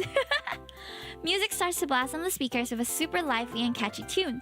The symphony of electric guitar, piano, and drums has everyone bobbing their heads and clapping along with the beat. You want to get a better view, so you make your way through the crowd, look up at the stage, and looking up at the stage when the crowd starts to cheer. Whoa! Who's this? 3 people strut up onto the stage. The man in the middle is hard to miss with that electrifying green hair and his dark tank top that shows off his fit body. Oh no! He blows a kiss and you hear a swarm of fans squeal with glee. Ah! Holy hunk, right? Isn't he attractive? Gosh. Oh, he's looking straight at us, chat! Somehow you find yourself in front and center of the crowd. You lock eyes with the main singer. He smoothly slides across the stage with a quick and graceful footwork as he sings along with the 2 backup singers behind him. And they say he's the Rizzler with the most Rizz of all. What the What is this lyric? The lyrics sound familiar. W Rizzler, oh my god. I swear I'm straight and then this guy pops up. He looks like a skater. He does look very fit. I got rizzed up real. Me too. You recognize these lyrics, have you? How could you not when they were being blasted in your dorm nearly every day? As ridiculous as it sounds, you can't help but start singing along. It's not your fault the song is good. You find yourself sidestep dancing as you sing louder and louder. You startle as the main singer hops off the stage and waltzes through the audience. He does amazing crowd work as he high-fives people, waves at them, winks, and occasionally stops to make them sing along into the mic. That's when he locks eyes with you again amidst the throng of adoring fans. He smoothly makes it over to you, never missing a beat as he does. You probably noticed you singing along when he was on stage because he finishes the last line and moves the mic in front of you. Now everyone's eyes are on you. What are you gonna do? Show off! It's your time to shine. You've had plenty of practice doing karaoke nights with friends, so you're ready. You lean in and start singing into the mic alongside him. You might not hit every note, but you're absolutely rocking it.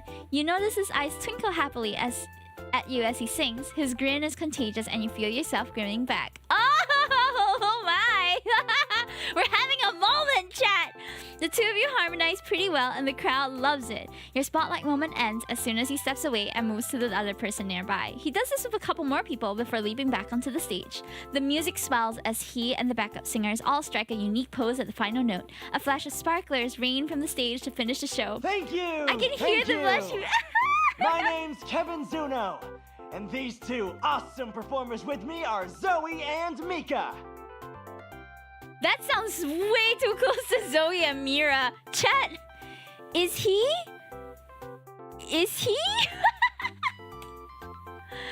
Real Dramatics Annual Summer Talent Show fundraiser wouldn't be possible without all your support. An extra big shout out to all our lovely fans that came today. Even the name makes him sound like a surfer. Kevin Zuno. I'm a new fan. He throws a deadly combo of a wink and a kiss to the crowd below. Oh no! I'm dead! I'm dead! That was super effective. Swarms of fans waving posters and signs with Kevin's face of them shriek and jump happily. These funds will go not only to our community theater to keep everything up and running, not only that, it'll keep our prices low and help fund performances abroad. He makes a grand sweeping gesture at the booths on either side of the stage. If you're interested in donating, please check out the booths after the show.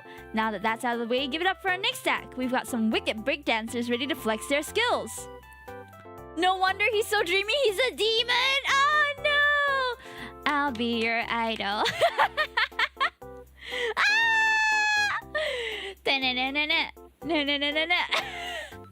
Applause roars from the stage once more before Kevin bows and leaves.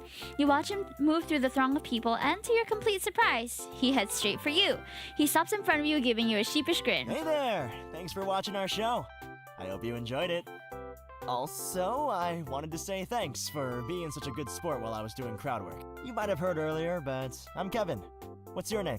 I did, but it's nice to meet you again. I'm Hime, and I really like the performance. Yeah, it's my first time at such a high-energy talent act. Kevin smirks, tucking his thumb and finger under his chin.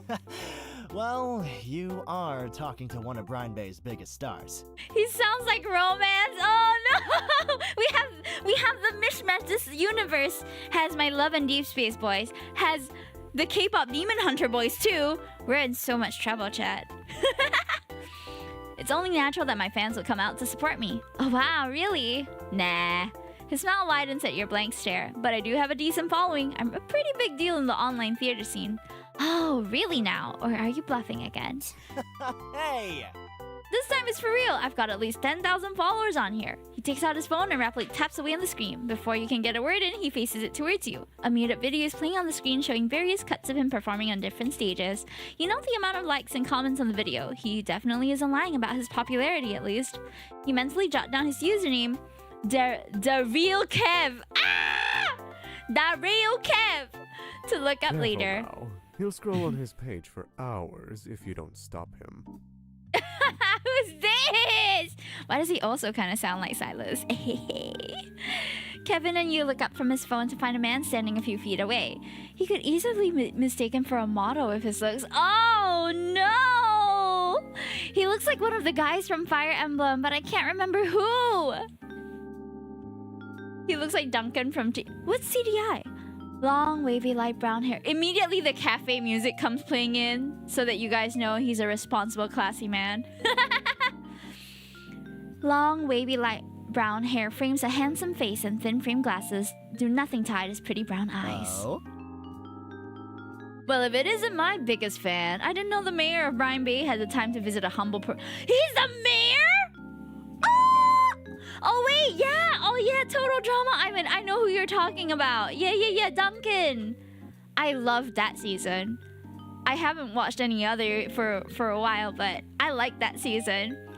This guy not Kevin. His name is Wyatt, I think.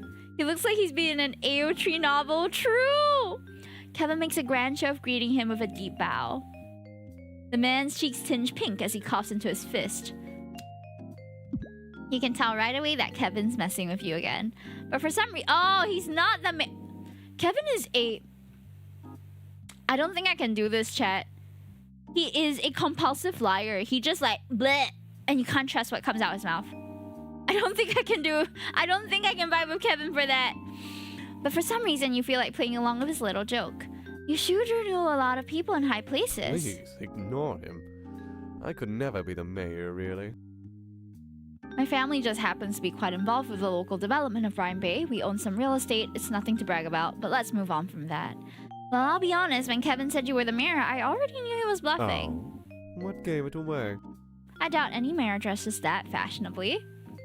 Nepo baby! Oh my god! Not you just screaming Nepo baby! Oh, it's true, but still, that's so funny.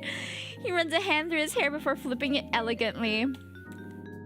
That's the best kind of... Guys, that's the best kind of person to marry.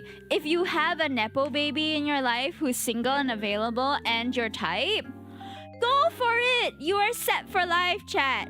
Okay? Go for it. You have a good eye. Maybe I should wear khakis next time to properly fool anyone. As if you'd ever walk out of the house wearing that. I can make it work with a bit of tailoring here and there. Well. And you're right, I'm Singaporean. Anyway, I had a moment to myself after a few meetings, so I decided to come and watch the talent show. But while I was trying to listen to the next act, I couldn't quite pay attention with someone loudly bragging about himself. Really, Kevin, you have plenty of fans already. I'm sure she can be spared. You're just jealous. You don't mind, right? He throws on his best puppy eyes look, and you can't help but snort in response. Kevin sighs dramatically at your lack of agreement. He shrugs with a grin pulling at his lip. Okay, I got the message loud and clear. I'll leave you two alone. I've got to head out to help out the booths anyway. Oh no, the blinking animation is bugged out. Enjoy the rest of the show. Hit me up later if you want to talk some more. He gives a big bow to you and blows a kiss to the man. The man rolls his eyes as you two wave goodbye. Kevin disappears into the crowd, leaving you two alone. Without Kevin's bubbly energies filling the space, you both fall into a comfortable silence. The next act is mesmerizing to watch as a team of acrobats flip and leap smoothly across the stage. Mommy, what? It amazes me how flexible some people can be. You can say that again. My bone creaks every time I get from my chair. He snorts, his shoulders slightly shaking from trying not to laugh out loud as you grin at him. Must have been the wind. Yeah, maybe. You somehow end up making brief commentary here and there with him on different performances. You don't even notice how fast time goes by until the last act finishes and you see the theater company's director is on the stage. He quickly introduces himself before thanking everyone for their attendance and donations. You clap along with everyone as the theater crew takes a bow. The director bids everyone a good night, signaling the end of the show. People begin dispersing and leaving the venue as the sun starts to set, tinting everything with a soft orange glow. The pose, he's just standing there contrapposto, chat. It's so elegant. I can't! I don't know if I'm good enough for this man, honestly. The talent this year was even better than the last. What did you think of it as a newcomer? I really enjoyed it. I definitely think I needed something like that to start off my vacation, right? I wish I'd been here last year too, if that's how every talent show goes. If anything, I'm glad my car decided to break down in the city of all places. I think there's plenty of interesting things that'll keep me busy here. His brows furrow as he offers a sympathetic smile. Did you hear that? He's went, oh, like I'm just a little baby kitten or a little baby. He just went, oh. I'm sorry to hear that. Where were you driving from? Wait. I'm sorry. Where are my manners? I never even introduced myself properly this whole time. My name is Wyatt. Wyatt. Usually I'm on top of things like this, but I suppose I had a few very good distractions keeping my mind busy. Now I feel like I need to talk like him when I talk to him. Or when I try to voice him. Oh my god. His lips pull into a flirtatious smile and leans in closer. He extends a hand out to you, and he feels a bit flustered at the direct eye contact. He sounds like Batman's butler. Well. Oh my god. I'm a businessman. He sounds like James from Pokemon. I'm a business manager first and foremost, but I do dabble here and there depending on my interests and whatever I have the time. You shake his hand, surprised at how soft and gentle his skin feels. Don't be surprised! He probably goes to the spa more than I do! Stop, I hear it! Stop, I hear it! I love it! Then again, everything about this man screams luxury, so you're not surprised he has a good skincare routine. He hands you a light beige business card, embossed with thin gold borders and floral detail. Oh. And I don't think I caught your name. I'm sorry. It's Hime. It's never too late for introductions, I think. It's nice to meet you, Wyatt. Likewise, Mr. Wyatt, there you are! You both look over to find a woman approaching with a big grin on her face. Uh-oh, is he taken? You instantly recognize her from Oh, she's one of the backup singers. It's Zoe! She bows in greeting, looking back up at Wyatt while practically bouncing with joy. Thank you so much for showing up today. We couldn't have done it all without your help. We've raised enough to meet several of our major funding goals. We're so grateful for you organizing this venue and everything else for us. Oh no! Oh, he's the organizer! I shouldn't be so surprised. Wyatt turns to Zoe with a small smile on his lips. Ah, there's no need to thank me. Valerie was the one that initiated this plan as a pet project. But still, we wouldn't have gotten able to fully afford all the equipment and everything without you two. I'd love to thank Miss Chantel too, but I can't find her. I'm sure she's around here somewhere. I sent her on a quick errand, but haven't heard back so far. His eyes widen as he turns back to you. I'm sorry about that. We were in the middle of a conversation. I'm sorry. Let's pick up where we left off, shall we? Shall we, chat? Who's Miss Chantel? Probably his employee or something. Oh no, it's okay. You seem to have a lot going on, so it's no problem. Oh geez, I'm so sorry for cutting into your conversation like that. It's alright, Zoe. I need to find Valerie anyway, so why don't we go together? It was a pleasure talking to you, Hime. I hope we can talk again sometime. Sure thing. It was nice meeting you. Why is British censored someone from the net? What? The two of you leave as Zoe continues to chat happily to a relatively quiet Wyatt. You look around, noticing several theater crew cleaning up the venue. After all that energy, you find yourself a little grateful at the calm and quiet of things settling for the day. You make a cursory glance around you, though. Given how the day's been, you'd expect another random encounter with someone else. Minutes pass by without anything new. You breathe out a small sigh of relief. Ah, well, I guess that's it for today. Maybe it's time to head back to the inn to rest. I fear any— oh my god! You start your trek back while enjoying the sights of the sunlight to the horizon and the calm waves gently crashing up against the sand. Hi Theo, how are ya? Walking took a lot longer than you thought, but thankfully the lovely weather made it pretty enjoyable. This is how I'm feeling right now, just like the end of the day, just want to relax. I think that's all the 7 love interests that we met already. So for context, for those who just came in, Theo from UT. For those who just came in, we are playing Threads of You Beyond the Bay, and our car broke down at the very beginning of this story. We met Jean, who helped us out with jump-starting the car. Kai, a mechanic who looks like a bad boy. I really like Kai. Then we met Chris, who runs the diner nearby. He's the chef. We met Vince, who I think likes music, but he's kind of mysterious. We met Andrew, who is an artist, but he also runs the bookstore nearby. I think we're gonna visit him in the next day. I'm not sure. And then we met Wyatt, as you've seen just now, and Kevin, who's like the idol guy. So let's see how the rest of this plays out. Just as you make it back to the inn's parking lot, you notice a familiar car parked by the front. When you get closer, you also notice Jean standing by the passenger side, quietly talking to someone in the car. And to your surprise, you see Vince sitting in the passenger seat, looking a bit nervous as he bites his lip. Jean looks up when he hears your footsteps and smiles at you. Hey there, did you have a good day? Hime's the type of person who wouldn't just choose one and straight up just have a harem with all of them. You are right, and in fact, you can bank in on this right now if you see my pinned message on Twitch. There is a Hime's harem quiz with an exclusive Discord role, which is Heart, Hime's Harem Expert 2025, Heart, that is up for grabs until the end of this week. So if you guys want to just take a quiz, and it is from the recap stream that we did. Yeah, it's from last year. So all the characters that we sort of romanced, been involved with, kind of found attractive last year, is in that quiz there. And if you want, you can try and take it. If you get 80%, which is 12 out of 15, you'll get the exclusive Discord role, and I'll issue them at the end of this week. Good luck! I think so. I got to meet a lot of new faces today and see some interesting things. I hope you don't mind me asking, but it looks like you've got someone in your patrol car. Did they get into some sort of trouble? Jean shakes his head. I know what this might look like, but no one's getting arrested here. He just looks at whatever like that whenever he sits in my car. He just looks like a kicked puppy every time he sits in your car, like, I'm in trouble.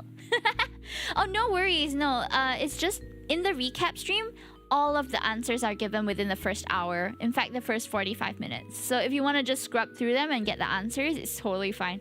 I made sure that it's very easy to attain if you were present. So if you were not present, you can watch the VOD if you would like to know what happened. I'm here because I wanted to check in on you. Aw, I was driving Vince back home and figured I'd drop by real quick. You hear a small groan from the open window. You look over and see Vince sinking into a seat with his hands over his face. Jean glances between you two, slowly raising a brow. He puts a hand on his hip and watches you with a curious twinkle in his eye. Do you two know each other? You glance back at Vince. He's staring right back at you, looking like a lost puppy. So Vince was talking to us about how crabs eat dead bodies the last time we saw him. I'm gonna do the quiz raw. Let's go! Multiple attempts are allowed, so feel free to do it as many times as you want. So far, we have about 32 attempts by maybe 7 people. You want to answer for him to help him out, but he heaves a heavy sigh and turns to Jean. Remember what you've been telling me for the past few days about doing the thing? Ah, okay, I see where this is going. I tried doing it today. I tried talking to more people, but I ended up talking about crabs eating dead bodies and to Hime, who was just trying to talk to me. So now I'm the goth weirdo that's obsessed with crabs. Not that either are bad things. Crabs are great. Being goth is cool, but oh god, I'm doing it again. Hi, Rioni! Welcome. Can we get a shout out for Rioni, please? This is a shoujo. Well, I'm not sure what defines a shoujo. It's a dating sim game, so you can choose your own pronouns, choose your own what's-its. Though we're playing as a feminine character in our playthrough. He mumbles an apology behind his hands. Jean snorts before reaching over to give Vince a squeeze. Otome game, yeah. But this one is more for like anybody, so whoever is attracted to guys can play. Jean leans in closer, his expression softening. Hey, you did really well. I'm proud of you for trying. You watch Vince slowly drop his hands to reveal a small, hopeful smile pulling at his lip. After they share a little moment together, Jean turns his attention back to you. How are the car repairs going? Both Kai and I have been busy, so I didn't get the chance to ask him. It's gonna be a while since we need at least a few days to even get the right parts for the car. Jean's handsome face crunches into a frown and his shoulders slump with disappointment. A game for twink lovers, got it. Ah! What? I'm really sorry to hear that. For what it's worth, I'll give you my number in case you need. Everyone's just making an excuse to give me their number, chat. But I mean, that's what I'm hoping. He pulls out a pen and notepad from his utility belt. Do all sheriffs just hand this out to anyone? It's my personal work phone, and I think it's good to have at least one contact to help when you're stranded in some random town. True. You don't have to if you don't want to, but I feel a bit better knowing you can contact me directly if you need it. Now, that sounds kind of ominous. Should I be worried about anything going on in Brine Bay? Jean's eyes widen, and he blinks in surprise at the question. He quickly shakes his head. No, it's a great town and fairly safe, I promise. I didn't mean to scare you like that, sorry. I just like to be careful. It never hurts to be vigilant, especially in my line of work. You nod as he tears a page and hands it to you. You glance down, reading the number scrawled on top of his name, Sheriff Gene Williams, right underneath. Actually, it doesn't just have to be me in your contacts. Vince has plenty of free time. If you ever needed someone to hang out with, I think he'd be able to make it, right, Vince? Jean turns to Vince, who rapidly looks between Jean and you like a deer caught in headlights. He seems to consider it for a bit before he slowly nods. So should I give you my number, or do you give me yours? He pulls out his from his pocket but nearly drops it with shaky hands. He murmurs something under his breath, making sure he has a firm grip on it this time. His awkwardness is kind of adorable. You definitely wouldn't mind hanging out with him, even if given the chance. How about I text you instead? He seems to prefer that idea, as he quickly nods with a small, thankful smile. Jean smiles at your little interaction and straightens back, looking content with his work. He writes down Vince's number with the name Vince Matador on another page before handing it to you. Well, I won't take up any more of your time. I just wanted to check on you before heading home with a peace of mind. Again, if you need anything, feel free to call or text me or Vince. Good night. I'll keep that in mind, thanks. Good night to you too. He circles around the car, getting back into the driver's seat. The car starts up and Vince gives you a small wave as they drive away. Aw, that's nice. You head into the inn, finding Dante hunched over at his desk tinkering away at something. By the way, if you're interested in this game, the demo is free for you to play. You can also customize your character sprite and name. I just forgot to customize the name.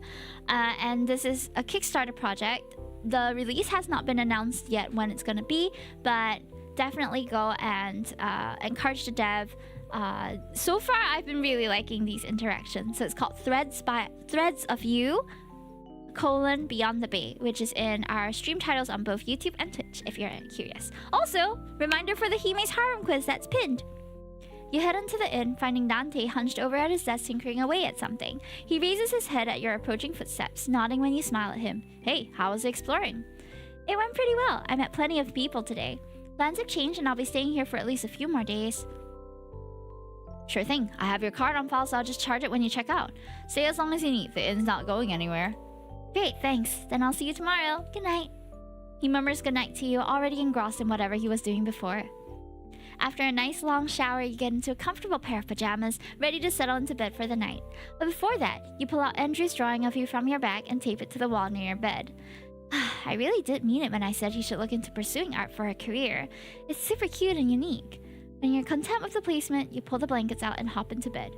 I wonder if we have all their contacts now. Okay, so far we have all these people. These are all the people that we've met so far. Andrew, Chris, Jean, Kai, Kevin, Vince, Wyatt. Jean's picture, you can barely see him, dude. He's just surfing. And Vince doesn't seem to have a profile picture, but that seems about right. 8 out of 15 out of pure guesses. That's amazing. Good job. You did way better than my husband did. You're so good at this. You had double of my husband's score. You let out a content sigh at the way you sink into the mattress. Now that you're all cozy, you pull out your phone for your nightly bedtime scrolling. But instead of opening your usual apps, you pull up the contact list. Today sure was eventful. Look at all the new contacts I have. I feel like a student who just passed an exam. Can we get some exclamation mark clappies for someone from the net, please? Let's go, clappies. I'd say the one that was the most memorable meeting was... Oh! Okay, guys. Which should we... How do I spell clappies? Oh, exclamation mark claps. Though I should make it clappies instead. Or exclamation mark clap? There we go! Yeah! We also have a really cute clapping emote. I think my favorites were Kai and Andrew. Kai being the mechanic who helped us out. And Andrew... Green hair guy. Kevin? Kevin is an adventure that I'm not sure if I'm ready for right now. Did you guys like Kevin? Who did you guys like in this so far? Jean is the one we got to interact with the most because he was the first and last person that we met. And usually I think him also being the first one to be mentioned as like the list of love interests is probably the one that they want us to go for first. I think Kai is definitely a bro for me. He can be the Caleb to me, man. He can be my kaka. I'd still date him. What? What? Wyatt was an experience too. I think like nice guy wise, I'd say Andrew's the guy I'm most likely to go for. If we're thinking realistically, either Andrew or Jean. Yeah. I can't decide. Okay, I'm just gonna Vince for you. Vince is super cute too. Wyatt is a Tumblr sexy man. True, but either way, I think any of these options are going to be super fun to explore. I'm gonna go with my gut and just say Andrew for now. You glance over at the sketch on your wall. He's a talented artist and definitely could make a living out of it if he wanted to. Then again, you remember how quickly he denied your comment about that. He doesn't seem that confident in his work. I hope more people recognize him for it. At least he seems to be using it to help his business. His promotion method is a little unconventional, but seems to work considering how you're thinking of going to his bookstore. Actually, he looked really surprised when I said I might go. Does he not get a lot of customers? You wonder what sort of relationships he might have around town. From the interaction you shared with him, Andrew seems to like the type that keeps to himself. He doesn't seem super sociable. He was nice, but there's an underlying distant vibe from him. It makes it a little difficult to get close, but you might need to talk to him more to be sure. He's just like me for real! You set your phone down, feeling a hint of excitement for the next few days. Did anything change in our contacts? Ah, no it didn't. I thought they would put a little heart next to his if we picked him. You got to meet quite a diverse cast, so who knows what might happen. With a content sigh, you succumb to sleep and drift into your dreams. At the end of the demo? I think so, chat. Oh no, it's the next day! We got more content! Who should I talk to today? Oops. Oops, I accidentally pressed back. Oh, back to this. It's Sunday again! Woohoo! Who should I talk to today? Go to the park. Jean is there. Can we just... What the heck? Can we just like track them? What's going on? Wyatt is at the beach. Oh, we have 3 options. We can go to the park where Jean is, go to the diner where Chris is, or go to the beach where Wyatt is. I think let's go to the diner. I usually will go for some food at the start of like a long day. So considering the last 24 hours, it's not a surprise you woke up as late as you did. Then again, it's always a gamble what sleeping in a new place will do. It seems this time the roulette wheel landed on waking up just after the complimentary breakfast was put away. The last thing you wanted to do right now was to think too hard about food, so your mind went right to the only place you knew. One morning routine and walk through the town later, you're here at the Cup of Joe Mama's again. Oh, it's Cup of Joe Mama. Okay, not Cup of Joe. It's or Joe Mama. It's Cup of Joe Mama. Okay, a Cup of Joe Mama. Pushing open the door, you're greeted by a syrupy sweet smell of pancakes and Chris's bright voice. Good morning! Welcome to Cup of Joe Mama's! Duo wielding 5 coffee cups on each hand doesn't deter him from turning to greet you. Recognition flashes across his face and he pauses in his tracks. Thank you so much for following. I yap too much. I love that. Please yap in my chat if you would like to, because we are yappers too. Hime, it's nice to see you again. Well, that's significantly warmer welcome than you've ever gotten. Chris seems to mean it too, his freckled face lighting up with a smile. The only thing missing from the picture is a tail wagging behind him. Thank you for the lurks. You must be a morning person. Hey, Chris. Is that lurk or peek? Sorry. It can be a hi and it can be a bye. Behind him, you can clearly see the remnants of a very busy morning. Every table is piled high with dishes and glasses, with a few lingering customers taking up the clean ones. Chris, seeing your eyes wander, laughs. You just missed the breakfast rush. Here, is a seat at the counter okay? Honestly, I'm more than happy to sit at the counter see if I'm seeing his pretty face. Sure, thank you. He happily shows you over, dumping the empty mugs he was carrying into a wash basin and clearing out the space in no time. Feel free to order whatever you like, obviously, but I have it on good authority that the chef makes a mean French toast. That's tempting. If it's not enough, look at the price and be amazed. Chris lifts the basin he was filling up to waist height. Everything inside clings together loudly, and you can't help but think that it must be heavy. A friendly waiter doesn't seem to mind it, shifting only to adjust his grip. Take your time and look things over. I'll be back in a jiffy. Looking down to the menu, you're left to the ever-important decision of how to break your fast. Unlike the menu you got last time, this one is homely. It seems to be printed and laminated by hand, and while most of the items are fairly standard, there's a section that's totally handwritten. What? Next to a cute depiction of an... Hold on. Okay. Next to a cute depiction of an otter is a mix of ornate swirling loops, tiny chicken scratch, and big yet uncertain letters belonging to a child's hand. Julian Autumn reads with sweetened crema whipped to perfection. $300. The super egg, 6 egg yolks and 6 egg whites mixed into one giant egg. It's good, free. Bagalona. Huh? Oh, this might be like Chris's younger sibling that they mentioned, or someone's younger sibling that they mentioned yesterday in game. Oh, I'm so glad that Twitch recommended us. Are you someone that watches a lot of otome games or visual novel playthroughs? I'm so sorry. This is one of the genres where I'm not able to yap as much because I'm playing the game at the same time, and I'm also like reading off it. Oh, really? Ah, nice to see you again and be reacquainted. Welcome back. Feel free to make yourself comfortable here. I'm always open to visitors and revisiting people. So, welcome back. I hope you get comfy. Let me just drink some water before I continue. Ooh. Alright, just a little heads up for those who usually log off like right after 10 p.m. when we end. Today's stream I'm assuming, might stretch over time, so we might be playing for a little longer than we usually do. But if you're willing to stay, please buckle in, get a snack, get comfortable. We're on the 2nd day already, but it wasn't so clear how many days there would be in the demo. But when the demo ends, we'll have a little chat session before we end too. So if you want to talk, feel free to. If you want to just chill and do your own thing, that's totally fine. Would this be a dating sim? Yes, it is. And you can choose your own pronouns and everything, very inclusive. As long as you like cute guys, it's for you. There are 7 main attractions in this game, 7 main love interests. We met them all yesterday. They're also different from one another, but they're also kind of really nice to each other. So I'm wondering how the route's gonna go, whether you pick one and then they pursue, and when you're pursuing that one, whether the rest of them will kind of accommodate that storyline, or whether it's going to be a fact of you are slowly increasing affection with everyone and you choose somebody at the end. So there's many ways that this could go, but I'm curious to see. My MP has been restored, now it's time to cuss myself. Hey yo, say something funny, I'm gonna turn Hime into a bunny. No! Oh my goodness! Oh jeez. I am indeed now a bunny. Thank you for the transformation. We will be back. It does revert in a few minutes.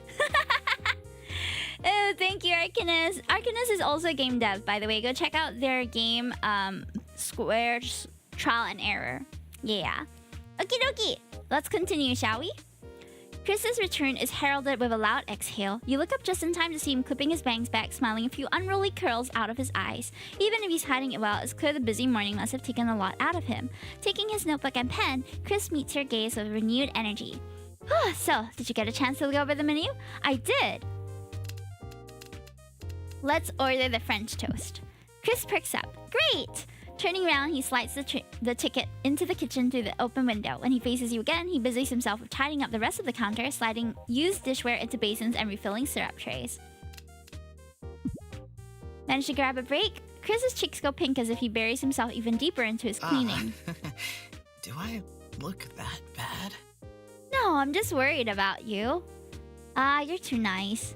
Not that it's your business, of course. Chris pauses your conversation to step over to the other side of the diner briefly, topping off another customer's coffee and tidying up their tables. It'll be alright. I have to get this place in shape now before lunch rush comes in. Plus, Sierra's in the kitchen, so she'll need a breather before I do. Thanks for worrying, though, Hime. Keeping himself busy, he handles every order, every customer, and even every plate with care and attention. Maybe this is his way of proving his resilience to you. Enough about me, how about you? I know you're not exactly in town by choice, but if you need any recommendations or places to go, Hot plate behind! The doors to the kitchen swing open and a strikingly familiar tall brunette woman barrels through, one hand balancing the aforementioned hot plate and the other spread right in front of her to keep her balance.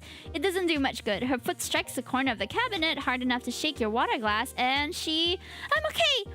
Catches herself just barely. You can help but sigh in relief while the woman slides the plate right in front of you with a flourish. One order of French toast, fresh out of the kitchen. Even with how relaxed she is, behind her, Chris has gone white as a sheet. He gives a shaky exhale, burying his face in his hands. Sierra, please walk. Each measured word comes out with a healthy serving of desperation. I was walking with purpose. Can't afford to replace more plates. Oh no. Okay, we're back. We're back in our usual form. There we are. Okay, give me a moment to readjust myself. There we go. Boo, boo, boo, boo. You're struck by how commonplace he makes it sound. More importantly, though, you recognize this woman as she gives you an apologetic smile. She was at the market yesterday, you think. Sorry about that.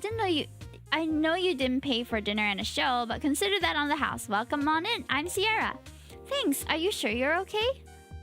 Of course. I stumble all the time. I was about to say your model went miniature. It does that when he comes back. Chris visibly cringes. A bell over the door means more customers, though, so Chris shakes his head and puts on his customer service face. To your surprise, though, he instantly relaxes instead of just offering a casual wave. 3 blonde girls meet Chris's wave with varying levels of enthusiasm. A cool nod, a big wave, and a shy blending of fingers. Hey, what are you 3 doing here? We got the cry cut working. Mia was begging to come show ya. Oh? The 3 girls all crowd around the counter. Chris comes around the side to meet them, kneeling slightly to get closer to the little girl. Mia's height. Is that true? A single firm nod. Chris ruffles her hair and stands back up straight. I'm gonna watch them, so no worries if you're busy. You don't mean to stare, but you do, and the middleless girl locks eyes with you. Even if you try to save face, she's immediately at your side. Hey. Reaching into her pocket, she produces a sticker. No, with a flick of her wrist, a fan of stickers. And all of them are otters. An otter biker, an otter princess, an otter on a circus ball, an otter with a hula hoop. Interested in a little sticky business? Oh my god, Mur, I'm so sorry. Please ignore her. She thinks she's hilarious. Of course I am. See? Sierra thinks I'm funny. This mirror swings around to point at Sierra, who's hiding a giggle behind her hand. Hime, these are my sisters. The sweet one here is Mia, and the two already picking a fight with each other are Meredith and Catherine. Nice to meet you all. Toffers, this is Hime. Please be nice to her. Yeah, whatever. You're Hime? No, now you're a part of the sticker squad. Pick one. Meredith spreads out the stickers again before you. You look over your options and give Chris one last appraising glance. He only shrugs. Let's go with the otter with a glowing sword. Meredith stares at you as you make your choice. She sighs dramatically when it's clear you won't be changing your mind. Whatever.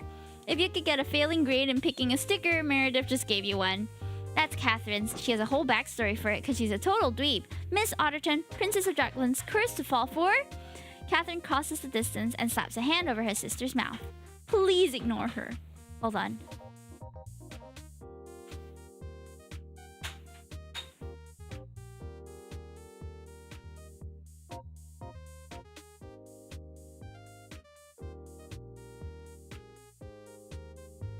Sierra extends a hand, a silent but instantly understood gesture that makes Meredith turn and offer a sticker for her. I take it the three of you were with Min? She chooses an otter in a clown outfit. Lucky guess. Catherine glances at you. She fixes her hair as slightly as she continues, happy to be the one to clue you in on anything you're missing. Min's Sierra's partner. They're really into stickers. Oh, I saw her with Sierra at the farmer's market yesterday. You both were struggling with a cart full of produce, right? Yep, that was us. Might have gone a little overboard on the berries, but they're perfectly ripe this time of year. Min's a sucker for my strawberry and blueberry pie, so it's a win-win. And we're advertising, so Min says we can put the stickers in as a tax write-off. Advertising? What exactly? And also, just a little aside, that's tax fraud for sure. Advertising the diner, obviously. All these otters are our mascot, kind of. Kind of doesn't hold up in court. Look, Christopher, I've done a lot of research on this, so I think I can safely say I know more than you. Guerrilla marketing is the future, and these stickers are a time machine. Yeah, I spotted the badge when we first met him. Did she mean gorilla? We were going to do something grander, actually. Catherine speaks up, trying to coolly add to her sister's point in a way that sounds educated and calm, but her non-stop fidgeting makes you think she's feeling a little vulnerable. We can't afford to do the big companies like the Quigsleeves, but well, we were thinking of starting with some flyers at least, and Kai said Kevin knows a place to get shirts printed. We want to help out, you know? Chris's hand finds its way back to the back of his neck, where he rubs it as he tries to figure out how to respond. He was adamant in the busy morning was good despite the clear evidence it must have been a lot to deal with. For his three sisters to start a big advertising sprint on their own, yeah, you're right, it is a good idea. The three girls visibly relax. Chris picks up a sticker and gives it a once-over, turning it in his hand. They are really nice. Just make sure you don't put them anywhere they shouldn't be, okay? No sticking them on people. Oh, sorry about that. What if it's a Quigley? No Quigleys either, promise. I'll keep an eye on them, don't worry. Nope, you too. Promise me there will be no sabotaging the Quigsleys. What? I wouldn't. Why would I even? You don't trust me? Meanwhile, the youngest of the triggers wriggling her hands together staring at the floor. Besides you, Sierra's the next one to notice. With a loud exclamation, she picks up one of the stickers from Meredith, prompting a small hey that she ignores. Whoa, is this a rainbow dress otter? That gets everyone in the diner's attention, even Mia, who looks up at Sierra with big round eyes like saucers. No way, this is the rarest one, isn't it? Sure is. Not just anyone can have it. Really? Dang. Sierra kneels down close to Mia, showing her the sticker. Hey Mia, can I have this one? It takes all of her courage, but Mia gives a nod. Her sadness melts into a bashful giggle. Yeah, okay. After all the ruckus, the three girls and Sierra, who was in a desperate need of a break, left the diner. There's somehow even more energy in their step as they go, excited to begin their new project. Chris leans against the counter next to you, his eyes fondly following the gleeful little group. You watch them too until Chris suddenly jumps up, somewhat flustered. Oh, sorry, your breakfast must be cold by now. I can make you a new plate. Oh, right. Thanks to all the commotion, your food is entirely untouched. I can start wearing a signboard around to advertise. What? A signboard? At first you're worried he's put off by the joke, but then laughter bubbles up and escapes him. He takes a moment to get his bearings. Well, if you're willing, we won't turn down a volunteer. Meredith will love it. If it helps, I can get a full costume going, like the mascot or a dancing French toast. Yeah, it kind of looks like a device from a different series, right? That's pretty good. It's too bad you won't be in town for too long. What do we do with that signboard once you go? You could wear it? He picks up your plate, trying to stop himself from laughing again. Yeah, maybe. I have a friend I can ask for some dance lessons. Have you seen an otter breaking it down? What would you give to see that? Chris takes your plate away. Soon enough, you get a new plate in front of you. You're certain he piled on some extra food. You look up to Chris the next time you can, and he gives a little wave and a thumb up. Where should I go now? Okay, let's explore our options. We have the books. Oh yes, I wanted to go to the bookstore, that's for sure. Because of that event that was happening. Let's go to the bookstore, guys. On this fine Sunday afternoon, you find yourself making your way toward Bookhook, the town's resident bookstore. Andrew had mentioned that there will be an event going on after all, and it's not often you happen across bookstores celebrating official release anniversaries. Your curiosity compels you to check it out. Trials of Tempest is pretty popular, I think. I wonder how big this event will be. It's still a Sunday afternoon, sure, and it's probably a small bookstore, but you're still hopeful that there will be a decent turnout, if only for the sake of Andrew's unconventional but creative advertising methods. Your expectations are immediately proven too low, however, upon your arrival at the destination. A sizable signboard propped on top of an easel stands pride of place outside the bookstore. The words Trials of Tempest 25th Anniversary displayed across it in bold lettering. Artistic swirls and flare add-ons that the sign in playful splashes. You think you even spotted a smiley face.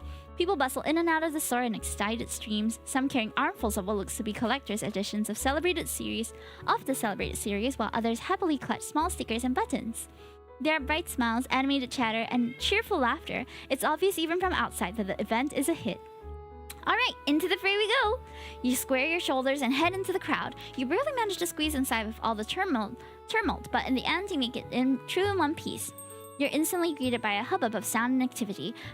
Bookshelves have been adorned with colorful paper cutout decorations, ranging from streamers to dolls to origami. Small puppet booths have been squeezed into every available open space. A gaggle of kids clustered together in a reading circle with their parents. The current storyteller is in the middle of voicing an angry, huffy warrior, and judging by the children's shrieks of laughter, they're doing an excellent job. However, it's not long before you realize that you're blocking the doorway. You tear your gaze away from the sights and hastily move aside. It's then that you see a red blur rushing past you. Andrew, you quickly realize. He's carrying a load of cardboard boxes, each precariously stacked on top of each other.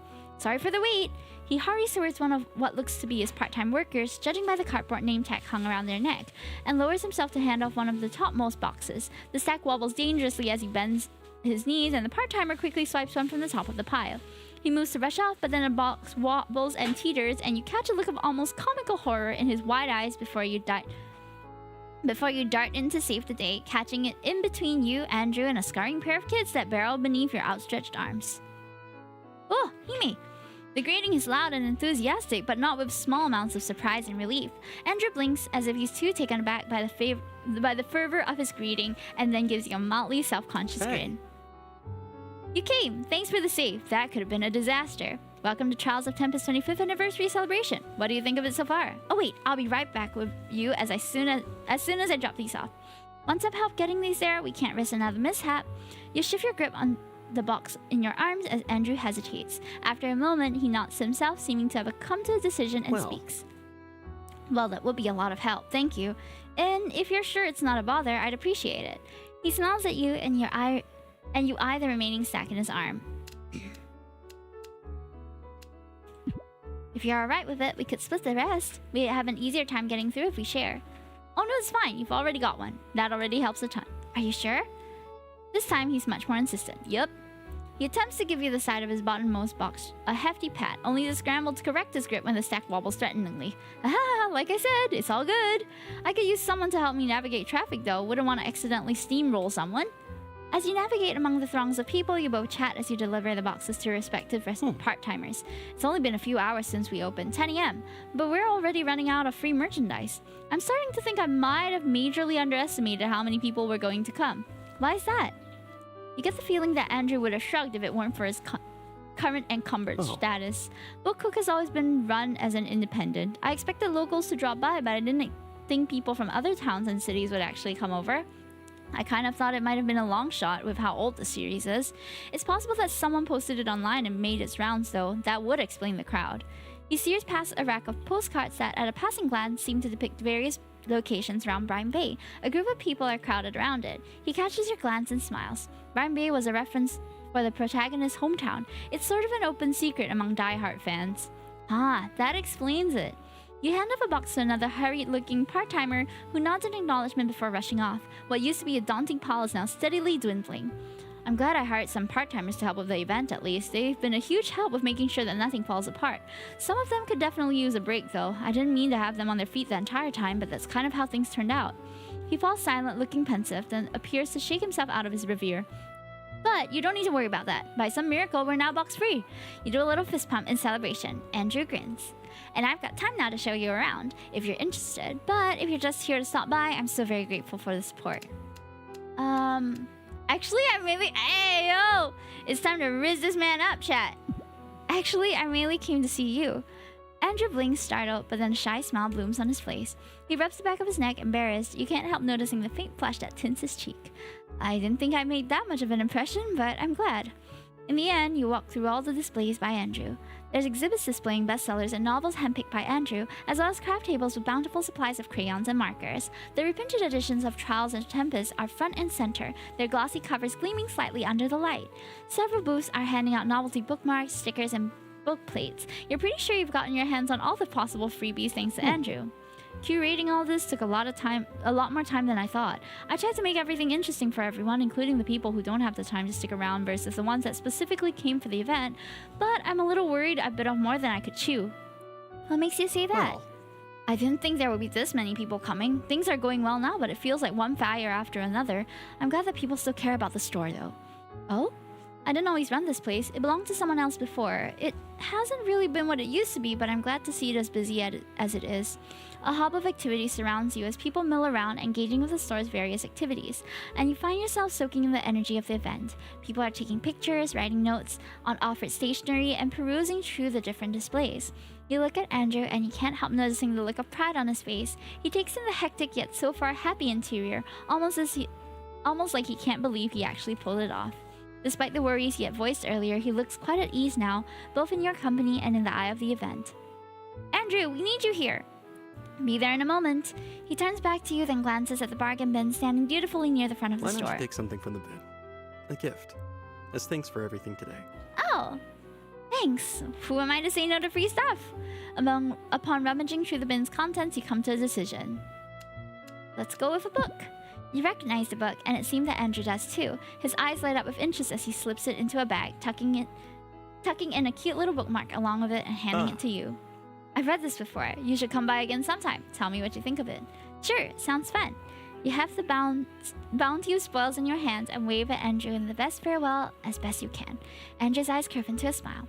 And if you like the experience, be sure to leave a 5-star review for BookHook Online. You roll your eyes and laugh. So that's your game? Woo your customers with personalized tours and freebies to get 5-star reviews? What a profiteer. Hey now. That's just called good service. And I don't do this for everyone, you know. Oh, what did I do to deserve such stellar treatment? Andrew looks back at you over his shoulder, his lips curved into a boyish grin. An impish light shines in his eyes. It's an expression you didn't quite expect to see on him, but you find you don't dislike it. Who knows, maybe we'll find out next time. That was a nice interaction, chat. I love it. I love when people are at the like, is it? Are you interested? Kind of stage. I love it. Where should we go now? All right, let's see. West Suburbs, Jean is there. The park where Chris is. We already talked to Chris today though. No one's at the diner. Oh wait, Kevin's at the diner. Oh, Vince is at the beach, guys. Should we go? Oh, Kai is at the arcade. Should we go to the beach or the arcade? I can't decide, chat. I wonder what Vince is doing at the beach though. Like Kai, I assume, is playing games. But what is Vince doing at the beach? I'm curious. Let's go to the beach, chat. Let's go to the beach. Each Umida! Yes, we have not gone to the beach the entire time, even though the title says romancing beach boys. So now we are getting to the part where we're romancing a boy on the beach, okay? Waves comb through the sand, unearthing shells, stones, and the occasional hermit crab that's tunneled too closely to the surface. There, out on the horizon, is the sun. Streaks of red and yellow pull like thread throughout a too big sky, clouds soaking in the light and darkening like cotton candy. It really was worth the wait. We did all episode for this, yeah. They did it. She did it. She did the title. How many times have you actually watched a sunset?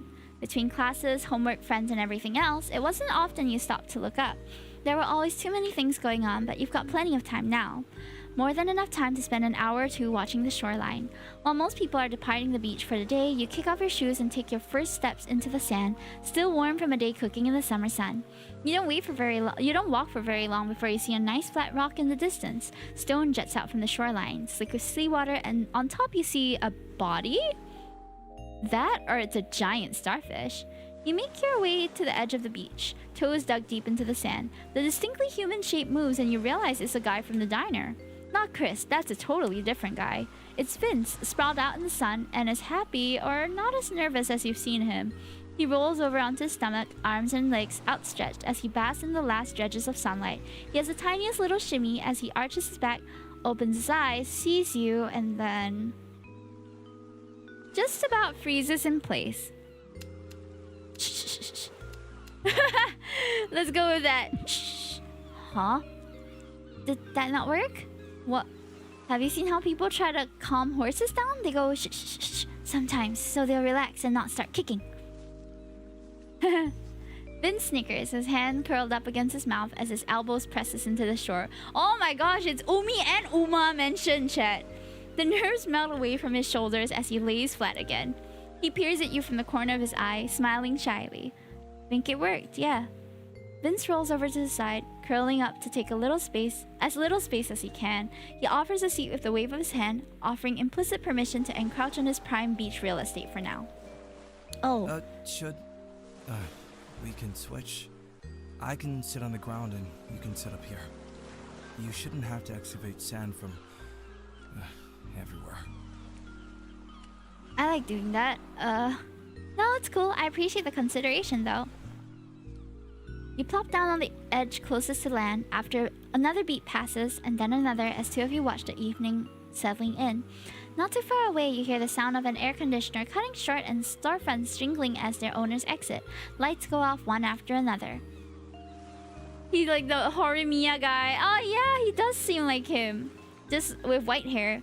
The seagulls still call overhead, and you watch as one skillfully dives into the ocean to retrieve its dinner. Pinched in its beak is what you think might be a little crab, but as you start to point to it, you realize Vince has turned away from you, staring out at the water. Evidently, he isn't very interested in small talk. It wasn't as though he'd given anything but that impression when you met him, but he did invite you to sit with him. He also mentioned he was trying to get better at talking to people.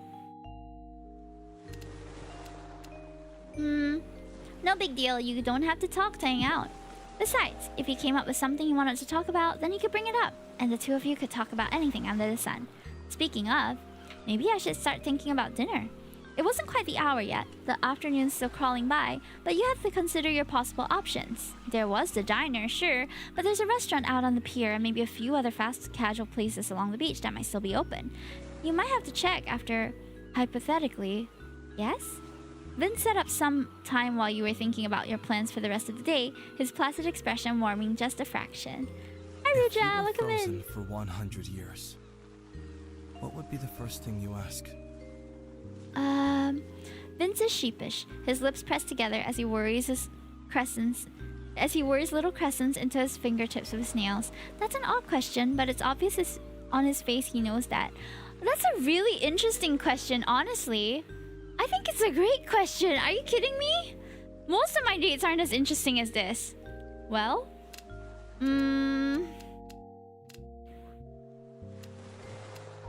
put me back in the freezing chamber or so help me. Are you serious, Vince? Knock knock. Did the Terras win the World Series yet? Knock knock. Who's there? Scold. Scold? Scold in here. Vince laughs, the sound of it shaking his thin frame down to its very core as his arms cross over his chest, hands secured about his elbows, as if it's the only thing keeping him afloat. Can I ask you another question? Shoot! You watch as he fiddles with the sleeve of his hoodie. You hadn't thought about it until just now, but isn't it summer? It's chillier near the beach, sure, but is it really cold enough to need a jacket? Actually, he had the same jacket the last time you saw him too. If you were a rock, what kind of rock would you want to be?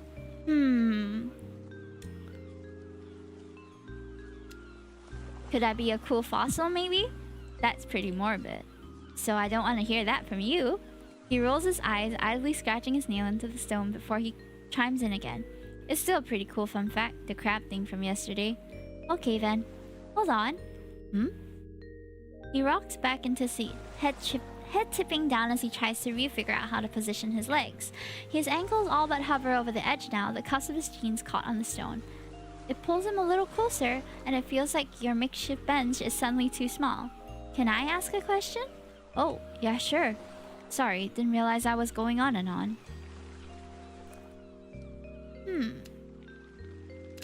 If you had to decide, are you a lemon or a lime? Weird question. Less weird from what you asked me?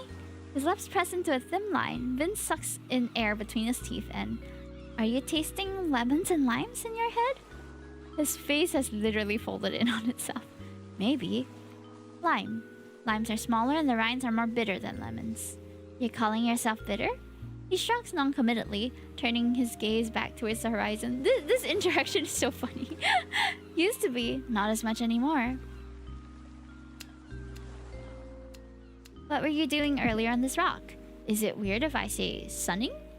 Good night, I yapped too much. See you again. A little. I don't sleep well. Doctors think maybe it's because I don't go outside. He's shocked that my vitamin D is low when, like, I live here, so... He draws a circle in the air before he drops his hand back into his lap. I would have gone earlier in the afternoon, but honestly, people stare. What's your favorite color? That's your big question? It's important. He taps his chin, his nails rattling away as if it's a drum instead of his face. I haven't thought about it like since 2nd grade, I guess. Black? Gray? Yeah, I could tell from everything you're wearing. Fine, it's red then. Wasn't that 2 questions? Who's counting? Me, obviously. He snickers, pausing only to look back over his shoulder before he settles his hands behind him. Something about the beach seems to put him at ease when you compare the version of him in the diner and Jean's patrol car to now. He was fidgeting back then, shoulders pinned shut like a door hinge. By comparison, out here, Vince looks like he belongs. Is it easier now? He tips his head in your direction, his hands fidgeting with the longest strands of his hair that's fallen out of their careless bun. What is?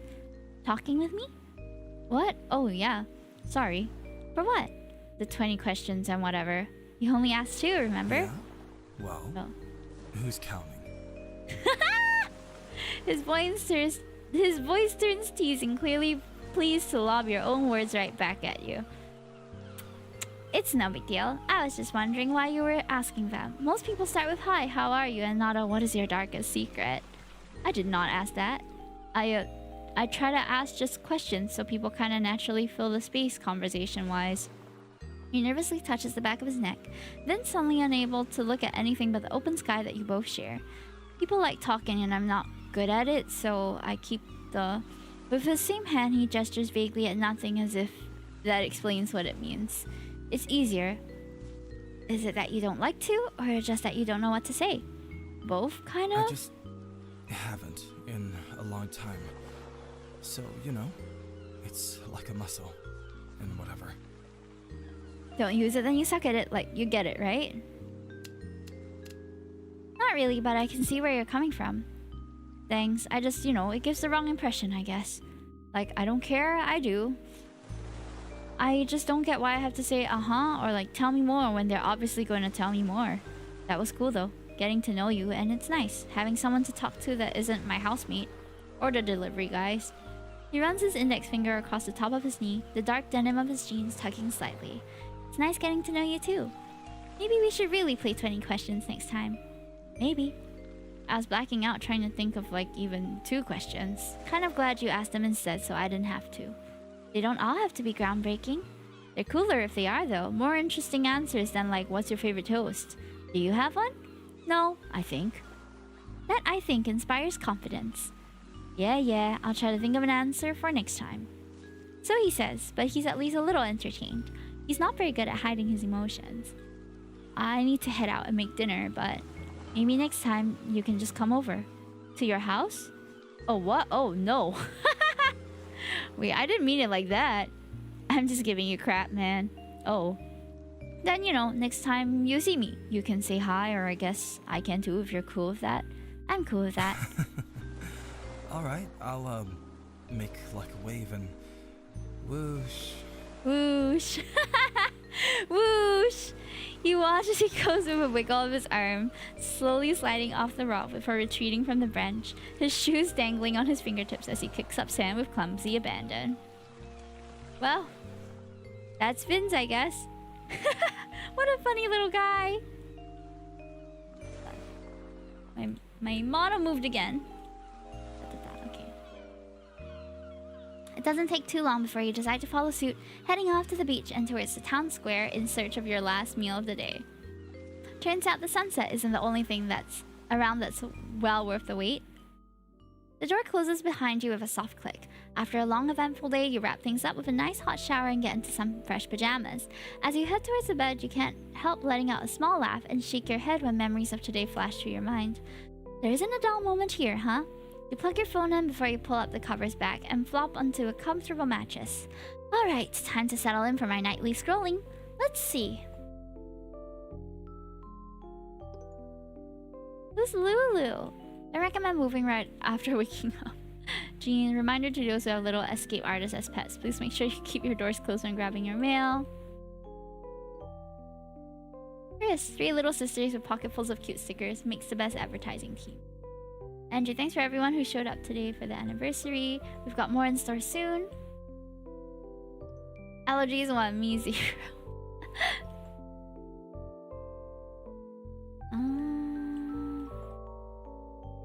Vince, hey, I'm playing Cute Cat Cafe. Use my code 59. Oh, he's a gamer. Look at him just playing Cute Cat Cafe right now. It's all just game invites. That's so funny. That's his entire feed, chat. Oh. I didn't mean to post that. Stay safe, stay safe. Does he post this every day? Wyatt, I never dreamt for success. Wyatt's feed is a LinkedIn feed. Oh my god. And there's Kevin. Tickets on sale now. Go buy. Go, go, go, go. Kevin tweets like me, for real. Andrew just has a picture. Oh, he has a cat. So cute. Aww. Sounds like Hime, for real. Met an old lady at work who told me I remind her of her grandson. I might cry. Sorry, Mia had my phone. Someone tell me why the vending machine just ate my chips. Like, I didn't ask for much in life, just salt crunch and the sweet release of processed potatoes. Betrayal. Went over to Chris's place and the girls tried to convince me their stuffed animals could beat me in an arm wrestle. Lost the match somehow. Hash browns. Last it burnt popcorn with garlic powder and paprika. Ah, well.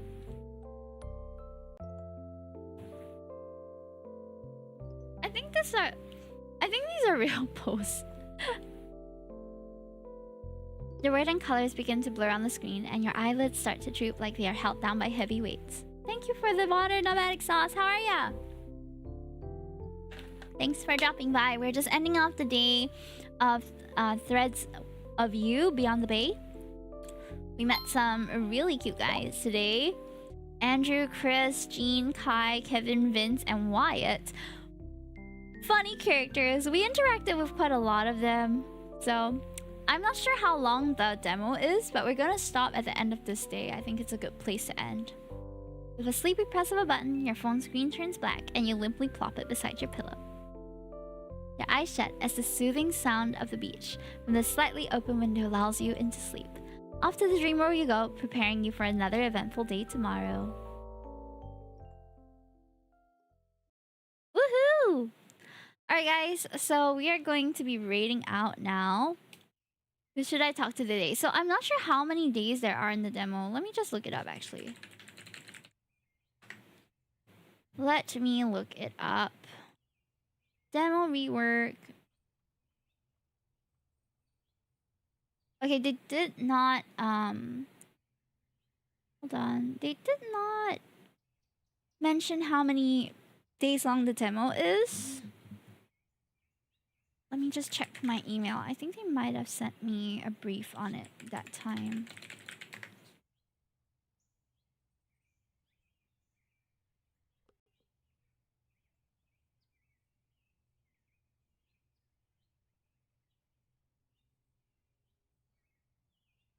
Oh, okay. So there are also some Steam keys that I can give away. So we're gonna give away these on on social media. I will be crafting a post for it when I can. Not giving it away on stream today. So guys, don't forget to go on my socials if you would like to get a chance to win a... Oh my gosh, the screen is being a bit weird. So let me just go back to my room here. Alrighty. Thank you so much for joining, guys. I hope you had fun with the demo so far.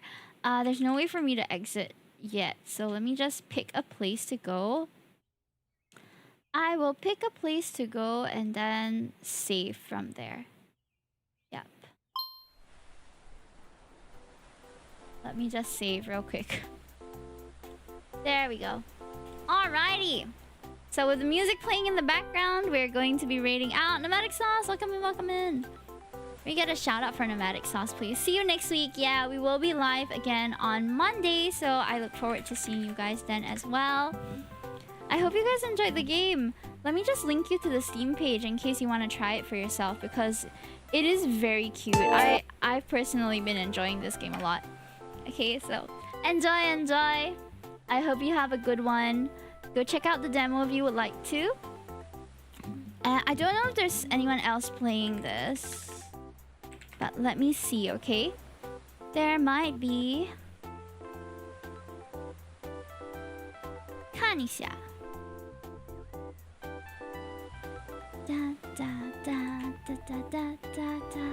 Okay, I think we don't have any right now. Is it? Mate. First stream back.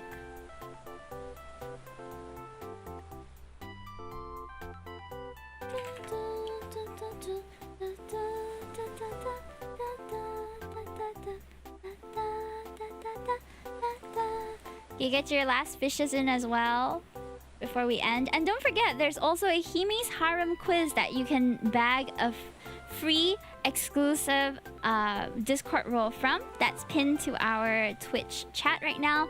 So if you happen to be here and if you happen to have nothing to do that's important right now and you just want to give it a try, it's a short 12 question quiz.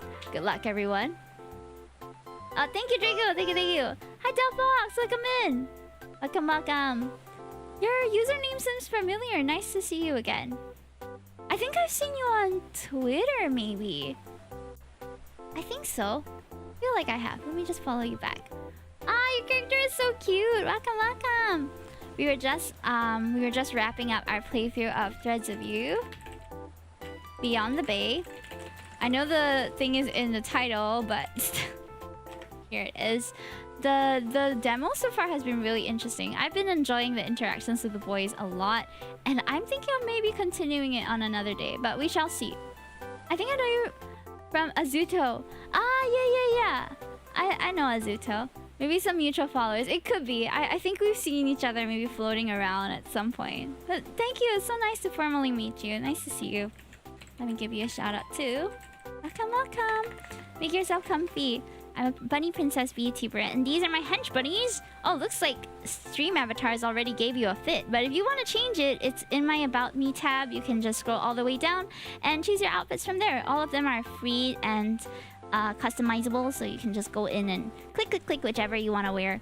We might add some new ones in the future, but at the moment I don't have any plans for that. Your models look cute. Thank you.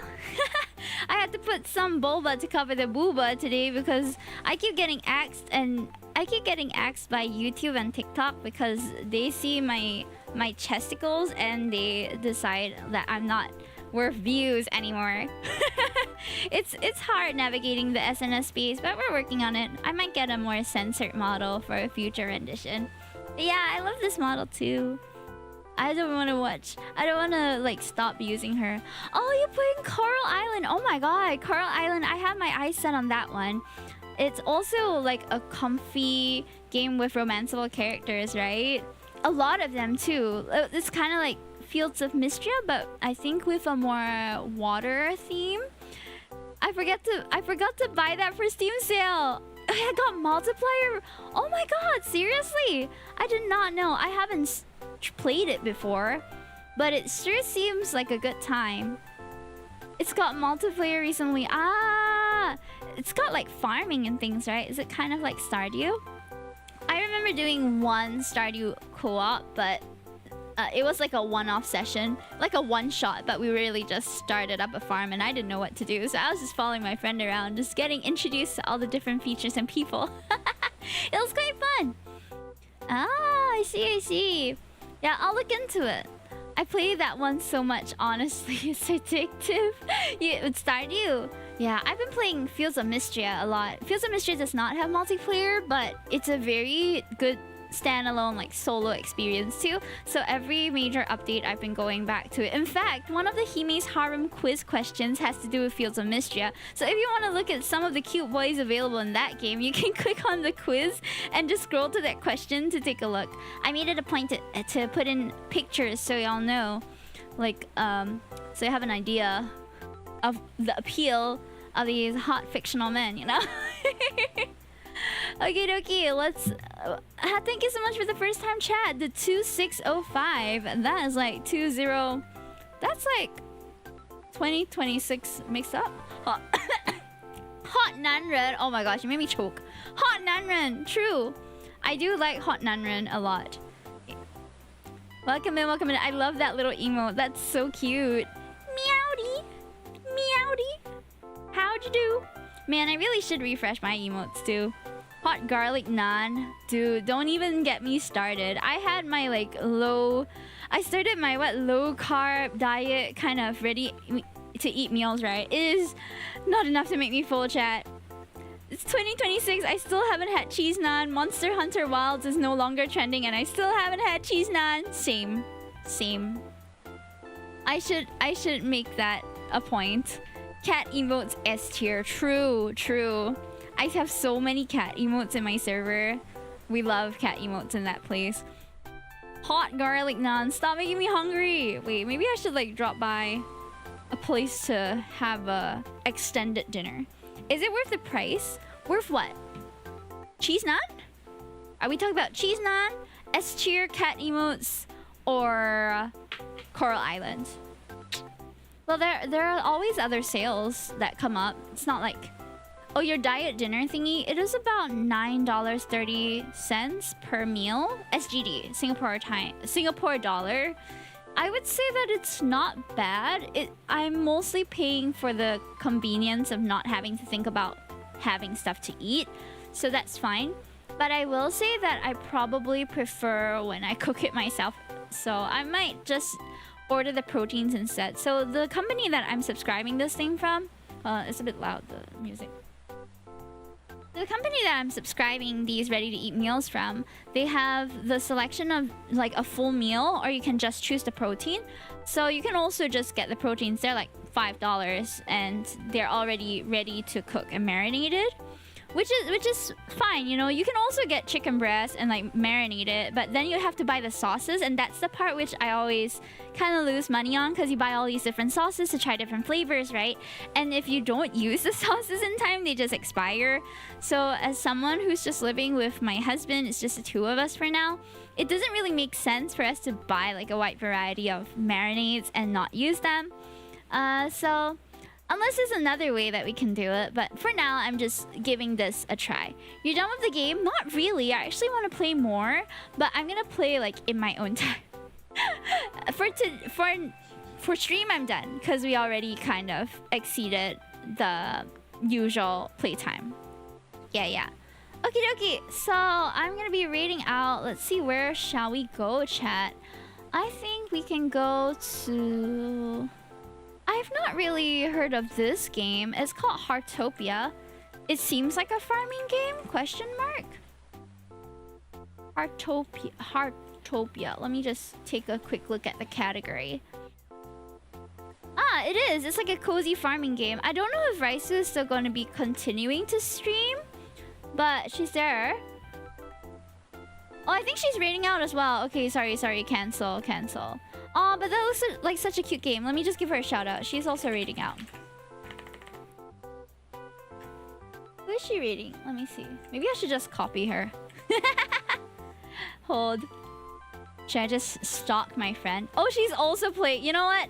Let's just rate this person that I've never come across.